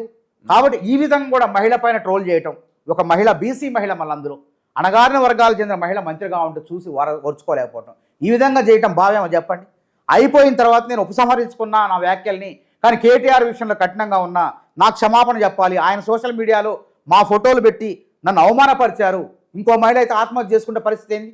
ఒక సాధారణ మంత్రి కాబట్టి, ఒక నాయకురాలు కాబట్టి ధైర్యంగా ఎదుర్కోగలిగింది, ఒక బాధను వ్యక్తం చేసింది. ఇంకో సామాన్య మహిళ అయితే ఆత్మహత్య చేసుకుంటే మరి కేటీఆర్ పైన, మరి ఆ సోషల్ మీడియా పైన నమోదు చేద్దామా, హత్య కేసు నమోదు చేద్దామా? దానికి సిగ్గుపడి క్షమాపణ చెప్పకుండా ఆమె మంత్రి పదవి బీకేస్తారట, రాహుల్ గాంధీ గారు తిట్టారట, ప్రియాంక గాంధీ మందలించారట అని చెప్పి ఇష్టం వచ్చినట్టు మాట్లాడేసి ఆమెను ఇంకా కొండా సురేఖ గారి దగ్గరికి నుంచి 2 గన్మెన్లను తొలగించడం జరిగిందని చెప్పేసి కూడా వాదన వింటున్నాం. మీది ఎంతవరకు కరెక్ట్? ఇది కొండా సురేఖ దగ్గర నుంచి కాదు, ఆమె అనుచరుడు, వరంగల్లో చెందిన ఒక నాయకుడు, వారి కింద నాయకుడు ఒక సిఐ పట్ల దురుసుగా ప్రవర్తిస్తే ముఖ్యమంత్రి గారు గన్మెన్ తొలగించారు. మరి దాన్ని ఎవరైనా సరే అంటే మరి ఆయన అక్కడ ఉన్నటువంటి పలుకుబడిన కలిగిన వ్యక్తితో సంథింగ్ ఏదో మంచి నాయకుడు కావచ్చు, ఏదో కావచ్చు, ఆయన పేరు ఏదో ఉంది, నరేందర్ రాజు ఏదో సంథింగ్. ఆయనకు ఆ విధంగా ఆ వీడియో బయటకు వచ్చింది, వైరల్ అయింది. సిఐని దూషిస్తుంటే అది అధికారుల దృష్టికి కూడా పోయింది. సీఎం గారు ఇంటెలిజెన్స్ రిపోర్ట్ ద్వారా తెచ్చుకున్నారు. అవసరం లేదు ఆయనకు తీసేయండి అని చెప్పేసి గన్మెన్ తీసేశారు. కొండా సురేఖ గారి మీద ఏ చర్యలు తీసుకోలేదు. కానీ ఇప్పుడు వస్తున్న వ్యాఖ్యలన్నీ గాంధీ భవన్ నుంచి నోటీసులు వచ్చినాయి, ఇవ్వొచ్చినాయి, అవ్వొచ్చినాయి. ఇప్పుడు నోటీసులు వస్తే బహిర్గతంగా ఉంటుంది. దేనికి ఇస్తారండి నోటీసులు? కొండా సురేఖ గారు తన దేవాదాయ శాఖలో కానీ, అటవీ శాఖలో కానీ ఏమైనా అవినీతికి పాల్పడితే పార్టీ అధిష్టానం వెంటనే వారిని తొలగించమని ముఖ్యమంత్రి గారికి ఆదేశాలు ఇస్తుంది. అంతేగాని ఏమీ లేకుండా, లేకపోతే దాని మీద పోరాటాలు లేకుండా, ఉత్తపుణ్యానికి ఆమెను అవమానపరిచి, ఒక మహిళను చూడకుండా అవమానపరిచి, ఆమె దానికి బాధను వ్యక్తం చేసి, ఆ వ్యక్తం చేసే బాధలో చిన్న పొరపాటు జరిగితే దాన్ని కూడా భూతద్దంలో చూపించేసి వాళ్ళకి చెప్పేశారు వాళ్ళు, నేను చేసిన ఒక ఉపసంహరించుకుంటున్నా అని చెప్పిన తర్వాత వాళ్ళకి లేని బాధ వీళ్ళకి వచ్చింది మధ్యలో వాళ్ళకి. కాబట్టి కందకలేని దురద కత్తులకు ఎందుకురా, మీకెందుకురా భయ్? మరి ఇప్పుడు నాగార్జున గారు 100 కోట్ల అవును, వారు వేసుకున్నారు. తర్వాత ఇప్పుడు వారు ఆ మూమెంట్లు వేశారు, తర్వాత ఉపసంహరించుకుంటారు. ఏమన్నా జరగవచ్చు తర్వాత. ఎందుకని మనం ఎందుకు దాన్ని ఇంకా రుద్ది మామూలు పుండిని బ్రహ్మరాక్షసి చేసే ప్రయత్నం ఎందుకు చేయాలా? ఇది పైత్యం అంటారు, బీఆర్ఎస్ పైత్యం అంటారు దీన్ని. అంటే వాళ్ళ కొండా సురేఖ గారికి నాగార్జున గారికి అసలు ఏ సంబంధం లేదు. సరే, కేటీఆర్ గారు ఫోన్ ట్యాపింగ్ మూలంగా ఆమె చెప్పే విధానంలో కొంచెం తప్పు జరగవచ్చు, మాట్లాడే విధానంలో కొంచెం వక్రీకరణ వేరే విధంగా ఉండొచ్చు, దానికి వాళ్ళు బాధపడ్డారు. ఫిల్మ్ ఇండస్ట్రీ అంతా అందరూ కదిలారు. సురేఖ్ గారు కూడా స్పందించారు కదా, వారు ఉపసంహరించుకున్నాను నేను అని చెప్పిన తర్వాత కూడా ఇంక దాన్ని పుండుని ఆమె గాయపడి ఆమె అసలే బాధలో ఉన్నది, నన్ను కించపరిచారు, నన్ను నా బంధాన్ని రంగనందనరావు బంధాన్ని అని చెప్పి ఆమె ఆవేదనలో దిగుల్లో ఉంటే ఇంకా ఆమెని దిగులు పడే విధంగా ఆమెను కించపరిచే విధంగా ఆమె ట్రోల్ చేయడం ఎంతవరకు సంబంధం చెప్పండి? ఆమె సాటి మహిళ కదా, మనందరం గౌరవించుకోవాలి కదా ఎవరైనా సరే. మనం అసలు ఆమె దేవత కాదు కదా, మహిళే కదా, ఒక సామాన్య మహిళే. ఆమెకి భావోద్వేగం ఉంటుంది, కన్నీళ్ళు వస్తాయి. మంత్రి అయినంత మాత్రాన నన్ను ఏమన్నా పర్లేదు, నేను ఊరుకుంటాను అంటదా? కాబట్టి అర్థం చేసుకోవాలి సమాజం కూడా. ఇష్టం వచ్చినట్టు ఎవడు పడితే వాడు పెన్ను ఉంది కదా అని చెప్పి, లేదంటే ట్రోల్ యూట్యూబ్ ఉంది కదా అని చెప్పి వాళ్ళ కేటీఆర్కి సంబంధించిన యూట్యూబ్ ఛానల్లో ఆమెను తప్పుడుగా చిత్రీకరించే ప్రయత్నాలు చేస్తారు. ఇది మంచిది కాదు. ఇది రేపొద్దున మీకు అదే జరుగుతుంది. చెప్పండి, ఎందుకు అవసరమా ఈ విధంగా? అయిపోయింది వివాదం, దానివల్ల ఏమొస్తుంది చెప్పండి? ప్రజలకు ఏమైనా లాభం వస్తుందా చెప్పండి? అందుకే ప్రతిపక్షం కూడా ఆలోచన చేయాలి. అనవసరం విషయాలు పట్టుకొని కాంగ్రెస్ ప్రభుత్వం ఏమైనా తప్పులు చేస్తే దాని మీద పోరాటం చేయండి, అవినీతి చేస్తే పోరాటం చేయండి. మీరు చేసిన పోరాటాన్ని మా హైకమాండ్ గుర్తిస్తుంది. తప్పకుండా ఏదైనా తప్పు చేస్తే అట్లాంటి వాళ్ళని పార్టీ నుంచి బహిష్కరిస్తుంది. అంతేగాని ఏం లేకముందే మూసీలో అసలు నిధులే కేటాయించలేదు, దానికి ఒక రూపమే ఏర్పడలేదు. ఇంకేందో మూసీ కార్పొరేషన్ సుందరీకరణ కార్పొరేషన్ నిధులు టెండర్లను పాకిస్తాన్కి ఇచ్చారని చెప్పి కేటీఆర్ అంటారు. మళ్ళీ అలా పత్రిక గుమ్మస్తా తెలంగాణలో కథనం రాస్తారు. అసలు దానికి అర్థం ఉండాలా, పర్థం ఉండాలా? ఆ టెండర్ల ప్రక్రియ కాలేదు, అసలు దానికి డిపిఆర్ ప్రణాళికే లేదు, రాకముందే బాణం వేయటం, ముందే ఆరోపణ చేయటం, ఉత్తుత్త ఆరోపణ. దానివల్ల ఎవరికి ప్రయోజనం? అందులో ఏర్పడి దాని సుందరీకరణ జరిగే పనులు జరుగుతుంటే ఆ పనుల్లో ఏమైనా అవకతవకలు జరిగితే అప్పుడు ఆలోచన చేసినా ప్రజలు మీ వైపు చూస్తారు. అరే వీళ్ళు మాట్లాడింది నిజమే, అరే ఏమీ లేదు, ఆలు లేదు, సూలు లేదు, అసలు అక్కడ ఏం జరగకముందు జరిగిపోయిందని చెప్పి తప్పుడు ప్రచారం చేస్తే ప్రజలు క్షమించరు. ఇది గుర్తుపెట్టుకోండి. అప్పుడు కాంగ్రెస్ ప్రభుత్వం తప్పుడు ప్రచారం ఏం చేయలే, ఉన్నది వాస్తవం కదా, కాళేశ్వరం వాస్తవం కదా, చెప్పండి. ప్రజాధనం సెక్రటరేట్ కట్టిన ధనం దుర్వినియోగం వాస్తవం కాదా? ఎన్ని దుర్వినియోగం, ఎన్ని ఉల్లంఘనలు జరిగినాయి. ఇలా చెరువులు, కుంటలు, కబ్జాలు, ప్రకృతి సంపద మొత్తం కూడా పిండి పిప్పి చేసిన వాళ్ళు కాదా? ఇక్కడే కాదు, ప్రతి మండల స్థాయిలో, జిల్లా స్థాయిలో ఎవడికి దోచినంత వాడు దోచుకున్నది నిజం కాదా? ఆ పాపాలన్నీ కూడా బండబట్టే ఆ శాపం తగిలి ఈరోజు అధికారం కోల్పోయింది. కాబట్టి ఆ తప్పు చేయొద్దు. మీరు ప్రజల వైపు నిలబడండి. అధికారం ఉన్నా ప్రజల తరపునే, ప్రతిపక్షం ఉన్నా ప్రజల తరపునే. కాంగ్రెస్ పార్టీ మీకు లెక్క మీ సొంత పార్టీ కాదు. కాంగ్రెస్ పార్టీ బహునాయకత్వం ఉంటుంది, మా పైన నాయకత్వం ఉంటుంది, పెద్ద నాయకత్వం ఉంటుంది. ముఖ్యమంత్రి తప్పు చేసినా, ఇంకెవరు తప్పు చేసినా మా పైన చర్యలు తీసుకోవడానికి అధిష్టానం ఉంటుంది. కానీ మీరు అట్లా కాదు కదా, మేమే మొత్తం, మా కుటుంబమే మొత్తం, మేము చెప్పింది నడవాలని చెప్పి ఇష్టం వచ్చినట్టు మీరు ప్రకృతి సంపద మొత్తం దోచుకున్నారు. ఎన్ని అవినీతి కార్యక్రమాలు, 1, 2, 3 చెప్పడానికి.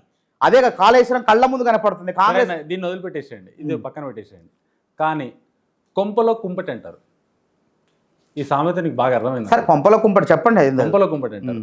కాంగ్రెస్లో ఉన్న పెద్ద నాయకులు ఎవరైతే ఉన్నారో, ఇప్పుడు ఉన్న ప్రభుత్వం సీటు పైన ఉన్న రేవంత్ రెడ్డి గారు ఈయనను తొలగించాలని చెప్పేసి సొంత పార్టీ వాళ్ళే గోతులు దవ్వుతున్నారు విపరీతంగా. ఇప్పుడు వాస్తవం అవునా? అవన్నీ కూడా కావాలని చెప్పేటువంటి ప్రచారాలు, ఇవన్నీ ఆరోపణలు, వీళ్ళంతా కూడా ఐక్యంగా ఉన్నాయి. అంటే కాంగ్రెస్ పార్టీ వాళ్ళు ఢిల్లీకి వెళ్ళి ఎన్నికల కాంగ్రెస్ పార్టీలు అధిష్టానం, అందుకే అది పెద్ద పాత్ర పోషిస్తుంది. ఇప్పుడు కాంగ్రెస్ పార్టీలో స్వేచ్ఛ ఉన్నది. ఏమన్నా మనసుకు బాధ అయితే చెప్పుకోవడానికి ఢిల్లీ పోయి చెప్పుకునే వెసులుబాటు ఉన్నది. కానీ వేరే పార్టీలు, ప్రాంతీయ పార్టీలు అది లేదు కదా. సామాజిక న్యాయం చేసే పార్టీ, ఒక దళితుడు అధ్యక్షుడిగా ఉండు, పార్టీ అధ్యక్షుడిగా ఉండు, జాతీయ అధ్యక్షుడు ఎవరు? మల్లికార్జున ఖర్గే. ఇక్కడ ఒక దళితుడు ఉప ముఖ్యమంత్రిగా ఉన్నాడు, ఒక ఓసీ ముఖ్యమంత్రిగా ఉన్నాడు. అన్ని వర్గాలను కూడా కాపాడుకుంటూ అన్ని వర్గాలకు కూడా అవకాశాలు ఇచ్చే పార్టీ కాంగ్రెస్ పార్టీ. ఇప్పుడే కాదు, 61లోనే దామోదరం సంజయ్ గారిని ముఖ్యమంత్రి చేసిన, జాతీయ అధ్యక్షుడిని చేసిన, కేంద్ర మంత్రిని చేసిన. అందరికీ కూడా, అన్ని వర్గాలకు కూడా అవకాశం వస్తుంది కాంగ్రెస్ పార్టీ. శివశంకర్ గారు లాంటి వ్యక్తిని కేంద్ర మంత్రిని చేసిన. ఎవరైనా చేసిర్రు అట్లా చెప్పండి? అది ఇప్పుడు బీజేపీ పార్టీ వాళ్ళు కాంగ్రెస్ పార్టీ విధానాలని అనుసరిస్తున్నారు. అంటే కాంగ్రెస్ పార్టీ చేసిన సామాజిక న్యాయాన్ని అనుసరిస్తున్నారు. ఎందుకంటే ముందు పుట్టిన పార్టీ కాంగ్రెస్ కదా. కాబట్టి కాంగ్రెస్ పార్టీకి అధిష్టానం ఉంటుంది, ఏ తప్పులు జరగవు. ఒకవేళ ఎవరన్నా బాధ వచ్చినా ప్రభుత్వాన్ని కూల్చాలనుకోరు. ముఖ్యమంత్రి సీట్ వాళ్ళు అనుకోగానే వచ్చేది కాదు. అది ముఖ్యమంత్రి సీట్ కావాలన్నా కాంగ్రెస్ పార్టీలో తప్పులు జరగకూడదు, తప్పులు చాలా జరిగినాయి. తప్పులు అవినీతి జరగదు. తప్పులు అవినీతి జరిగితే వెంటనే విషయం వినండి, అవినీతి లాంటి ఏమైనా జరిగితే హైకమాండ్ ఊరుకోదు. అందుకే రేవంత్ రెడ్డి గారు కూడా కార్యకర్తలు కూడా చెప్తాను, చాలా జాగ్రత్తగా ఉండండి, ఎటువంటి తప్పులు చేయకండి. కేసీఆర్ ప్రభుత్వం ఇందుకే ఓడిపోయింది, మనం పారదర్శకంగా ఉండాలి, ఎటువంటి ఫైరవీలకు ఆస్కారం వేయకండి, ప్రజల తరపున మాట్లాడండి, ప్రజలకు అన్యాయం జరిగితే తీసుకురండి, న్యాయం చేద్దామని చెప్తారా తప్ప అక్కడ జరిగిన విధంగా. ఇప్పుడు ప్రజాభవన్ అన్నారు, అవును చెప్పండి, అక్కడికి పోతే ప్రజలకు ఏం న్యాయం జరుగుతుంది? ఎందుకు జరుగుతుంది? జరుగుతూనే ఉందండి, ఎందుకు జరగట్లేదు? నేను రిపోర్టింగ్ వెళ్ళి నేను ప్రజలను అడిగితే అన్న వారం రోజులు తిరుగుతున్నాము, ఏ పని లేదు అంటే లోపలికి కూడా రానివ్వట్లేదు. పొద్దున 8 గంటలకు అన్నారు, 8 గంటలకు 6 గంటలకు వచ్చి కూర్చుంటే లోపలికి కూడా రానివ్వట్లేదు. మా పరిస్థితి ఏంటి? ఇప్పుడు అది వచ్చి పేపర్స్ తీసుకొని పోతారు, సమస్యలు ప్రాబ్లమ్. ఇప్పుడు దానికి నోటిఫై చేస్తారు, అన్ని కూడా వెళ్తాయి, మెసేజ్లు వస్తాయి వెంటనే. దానికి ఒక పరిస్థితి ఎందుకు రావు? ఇప్పుడు నేను చూపిస్తాను. నేను ఒక అంశం మీద ముఖ్యమంత్రి గారికి సెక్రటరీకి పోయి ఆయన అధికారిక దాంట్లో ఇచ్చి వచ్చినాం. మీకు పలుకుబడి ఉంది, వెళ్ళడం జరిగింది. ఎక్కడైనా ఇవ్వచ్చు, అక్కడ ఇచ్చిన మెసేజ్లు వస్తాయి. అయితే అది సామూహిక పరమైనటువంటి, ఇప్పుడు ప్రజలకు పెన్షన్ రావట్లేదు. మా నాన్న చనిపోయిండు, మా అమ్మకు పెన్షన్ రావట్లేదని ఒక కుర్రాడు వాళ్ళ అమ్మని తీసుకొని వస్తే ఆ ప్రాబ్లము 2 నెలల నుంచి అట్లే పెండింగ్. అయితే అక్కడ సత్వరమైన పరిష్కారం కావాలంటే ఆ పిల్లవాడు ఏ నియోజకవర్గం, ఏ నియోజకవర్గం వినండి, అక్కడ ఉన్నటువంటి స్థానిక ఎమ్మెల్యే ఉన్నాడా లేడా, ఆ ఎమ్మెల్యే దగ్గర పోతే సత్వర పరిష్కారం అవుతుంది. ఎందుకంటే ఆయన ఎవరు సంబంధిత అధికారులు ఆయన దగ్గర తీసుకువెళ్ళి ఒకరోజు కాకపోతే 2వ రోజు అవకాశం ఉంటుంది. కానీ ఎక్కడో నియోజకవర్గంలో సమస్య ఇక్కడ తీసుకొస్తే కాదు, ఇక్కడ అందరికి సామూహికమైన సమస్యలు ఏవైనా ఉన్నాయా, రాష్ట్ర వ్యాప్తానికి సంబంధించిన సమస్యలు ఉన్నాయా అన్న? ఇప్పుడు ఎమ్మెల్యేలు అన్నారు కదా, ఎమ్మెల్యేల గురించి ఒక మాట అడుగుతాను, చెప్పండి. ఇప్పుడు ఎమ్మెల్యే ప్రజల కోసం పనిచేసే వ్యక్తి. ప్రజలు సమస్యను తీసుకొని ఎమ్మెల్యే దగ్గరికి వచ్చినప్పుడు పేపర్ పట్టుకొని ఒక అర్జీ పెట్టుకొని ఒక కంప్లైంట్ రాసుకొని వాళ్ళకి కావాల్సిన proofs, Aadhaar card, ration card ఏదైతే ఉందో అది పెట్టుకొని వస్తారు. పర్లేదు మా తర్వాత చూస్తా, కార్లో పోతుంటే అయ్యా నేను వస్తున్నా. సరే, అట్లాంటి నిర్లక్ష్యంగా వ్యవహరించకూడదు. కొండా సురేఖ గారు వచ్చినట్టు కూడా వీడియో చూపిస్తాను, ఎమ్మెల్యేలు వచ్చినప్పుడు కూడా చూపిస్తాను, మినిస్టర్లు వచ్చినప్పుడు ఇది జరిగింది. అంటే ఫస్ట్ మనం ఏం చేయాలంటే టిల్ నౌ ఇప్పుడు కూడా ప్రతి ఎమ్మెల్యే కానీ ప్రతి మినిస్టర్ కానీ ఎవరు వచ్చినా సరే ప్రజల కోసం పనిచేసే మనుషులు అయితే మనం ఏం చేస్తామంటే గెలిచినప్పుడు ప్రజలు వచ్చినప్పుడు నువ్వు ప్రజలకి రెస్పాన్సివ్, వాళ్ళ ప్రాబ్లం సాల్వ్ చేయి. నువ్వు కార్లో తిరగడానికి 4 గన్మెన్ వేసుకోని కార్లో ఎమ్మెల్యే దగ్గర జరుగుతుంది. నేను ఇంకోటి వాళ్ళ పనులు వేరే ఉంటాయి కదా, ఏ పనులున్నా పర్లేదు, నువ్వు మీటింగ్లు ఉన్నా సరే వీళ్ళకి టైం కేటాయించు. రోజు గవర్నమెంట్ ఆఫీస్లో ఉంది 3 నుంచి 5 గంటల వరకు, లేకుంటే పొద్దున్న 6 గంటల నుంచి 10 గంటల వరకు ఇలా టైం పెట్టు. ఈ టైంలో నేను పార్టీ ఆఫీస్లో ఉంటా, లేకుంటే ఈ టైంలో ఈ గ్రామంలో ఉంటా, ఈ టైంలో ఈ మండల ఆఫీస్లో ఉంటా, ఈ టైంలో ఇక్కడ ఉంటా. అందరు వాట్సాప్లో ఉండే కదా, గ్రూప్లలో పెట్టి టైం స్ప్రెడ్ చేయండి, మీ సమస్యలు తీసుకురండి, సాల్వ్ చేస్తారు. అందుకే కదా ఎమ్మెల్యే దగ్గరికి పోయినా మినిస్టర్ దగ్గరికి పోయినా ఇలాంటి ప్రాబ్లము అర్జీ పెట్టుకొని పోతే కూడా డోర్లు వేయడము, గన్మెన్లు నూకేయడము, వీళ్ళ పక్కన ఉంటే ఎవరైతే ఉంటారో అంటే మనము హిందీలో ఏమంటాం చేయగలంటాం, అదే వీళ్ళందరూ పక్క నెట్టేయడం, జరగమ్మా పక్క అంటే ప్రజలు కుక్కలు కాదు, వాళ్ళను జరగండి పక్క జరగండి నూకేయడానికి. సరే, వాళ్ళు సమస్య పట్టుకొని వచ్చారు, వాళ్ళ ఓటుతో గెలిచారు. నువ్వు ఒక్కళ్ళు ఇద్దరు ఒక్కళ్ళు కాదు, ప్రతి ఎమ్మెల్యే దగ్గర తీసుకెళ్తాను మిమ్మల్ని. ఆ విధంగా చేస్తే అది తప్పు అవుతుంది. ఎందుకంటే ఆ విధంగా ప్రవర్తించొద్దు, ఆ విధంగా ప్రవర్తించకూడదు. దాని ముఖ్యమంత్రి గారు కూడా చాలా అందరు కూడా 119 స్థానాలు 63 మంది ఎమ్మెల్యేలు ఎవరైతే ఉన్నారు 64 మరి వచ్చి చేరిన వాళ్ళు కూడా అందరు కూడా చెప్పడం జరిగింది. ప్రజలు ఎవరైనా వస్తే ఫస్ట్ వాళ్ళ బాధ వినండి, వాళ్ళ పరిష్కరించే విధంగా ప్రయత్నాలు చేయమని చెప్పారు. ఒకవేళ అట్లా విరుద్ధంగా ప్రవర్తిస్తే మరి ప్రజాక్షేత్రంలో వాళ్ళకు భవిష్యత్తులో ఇబ్బందికరమైన పరిణామాలు ఉంటాయి. అది మాత్రం చరిత్ర చెప్పిన సాక్ష్యం, నువ్వు చెప్పింది నేను చెప్పింది కాదు.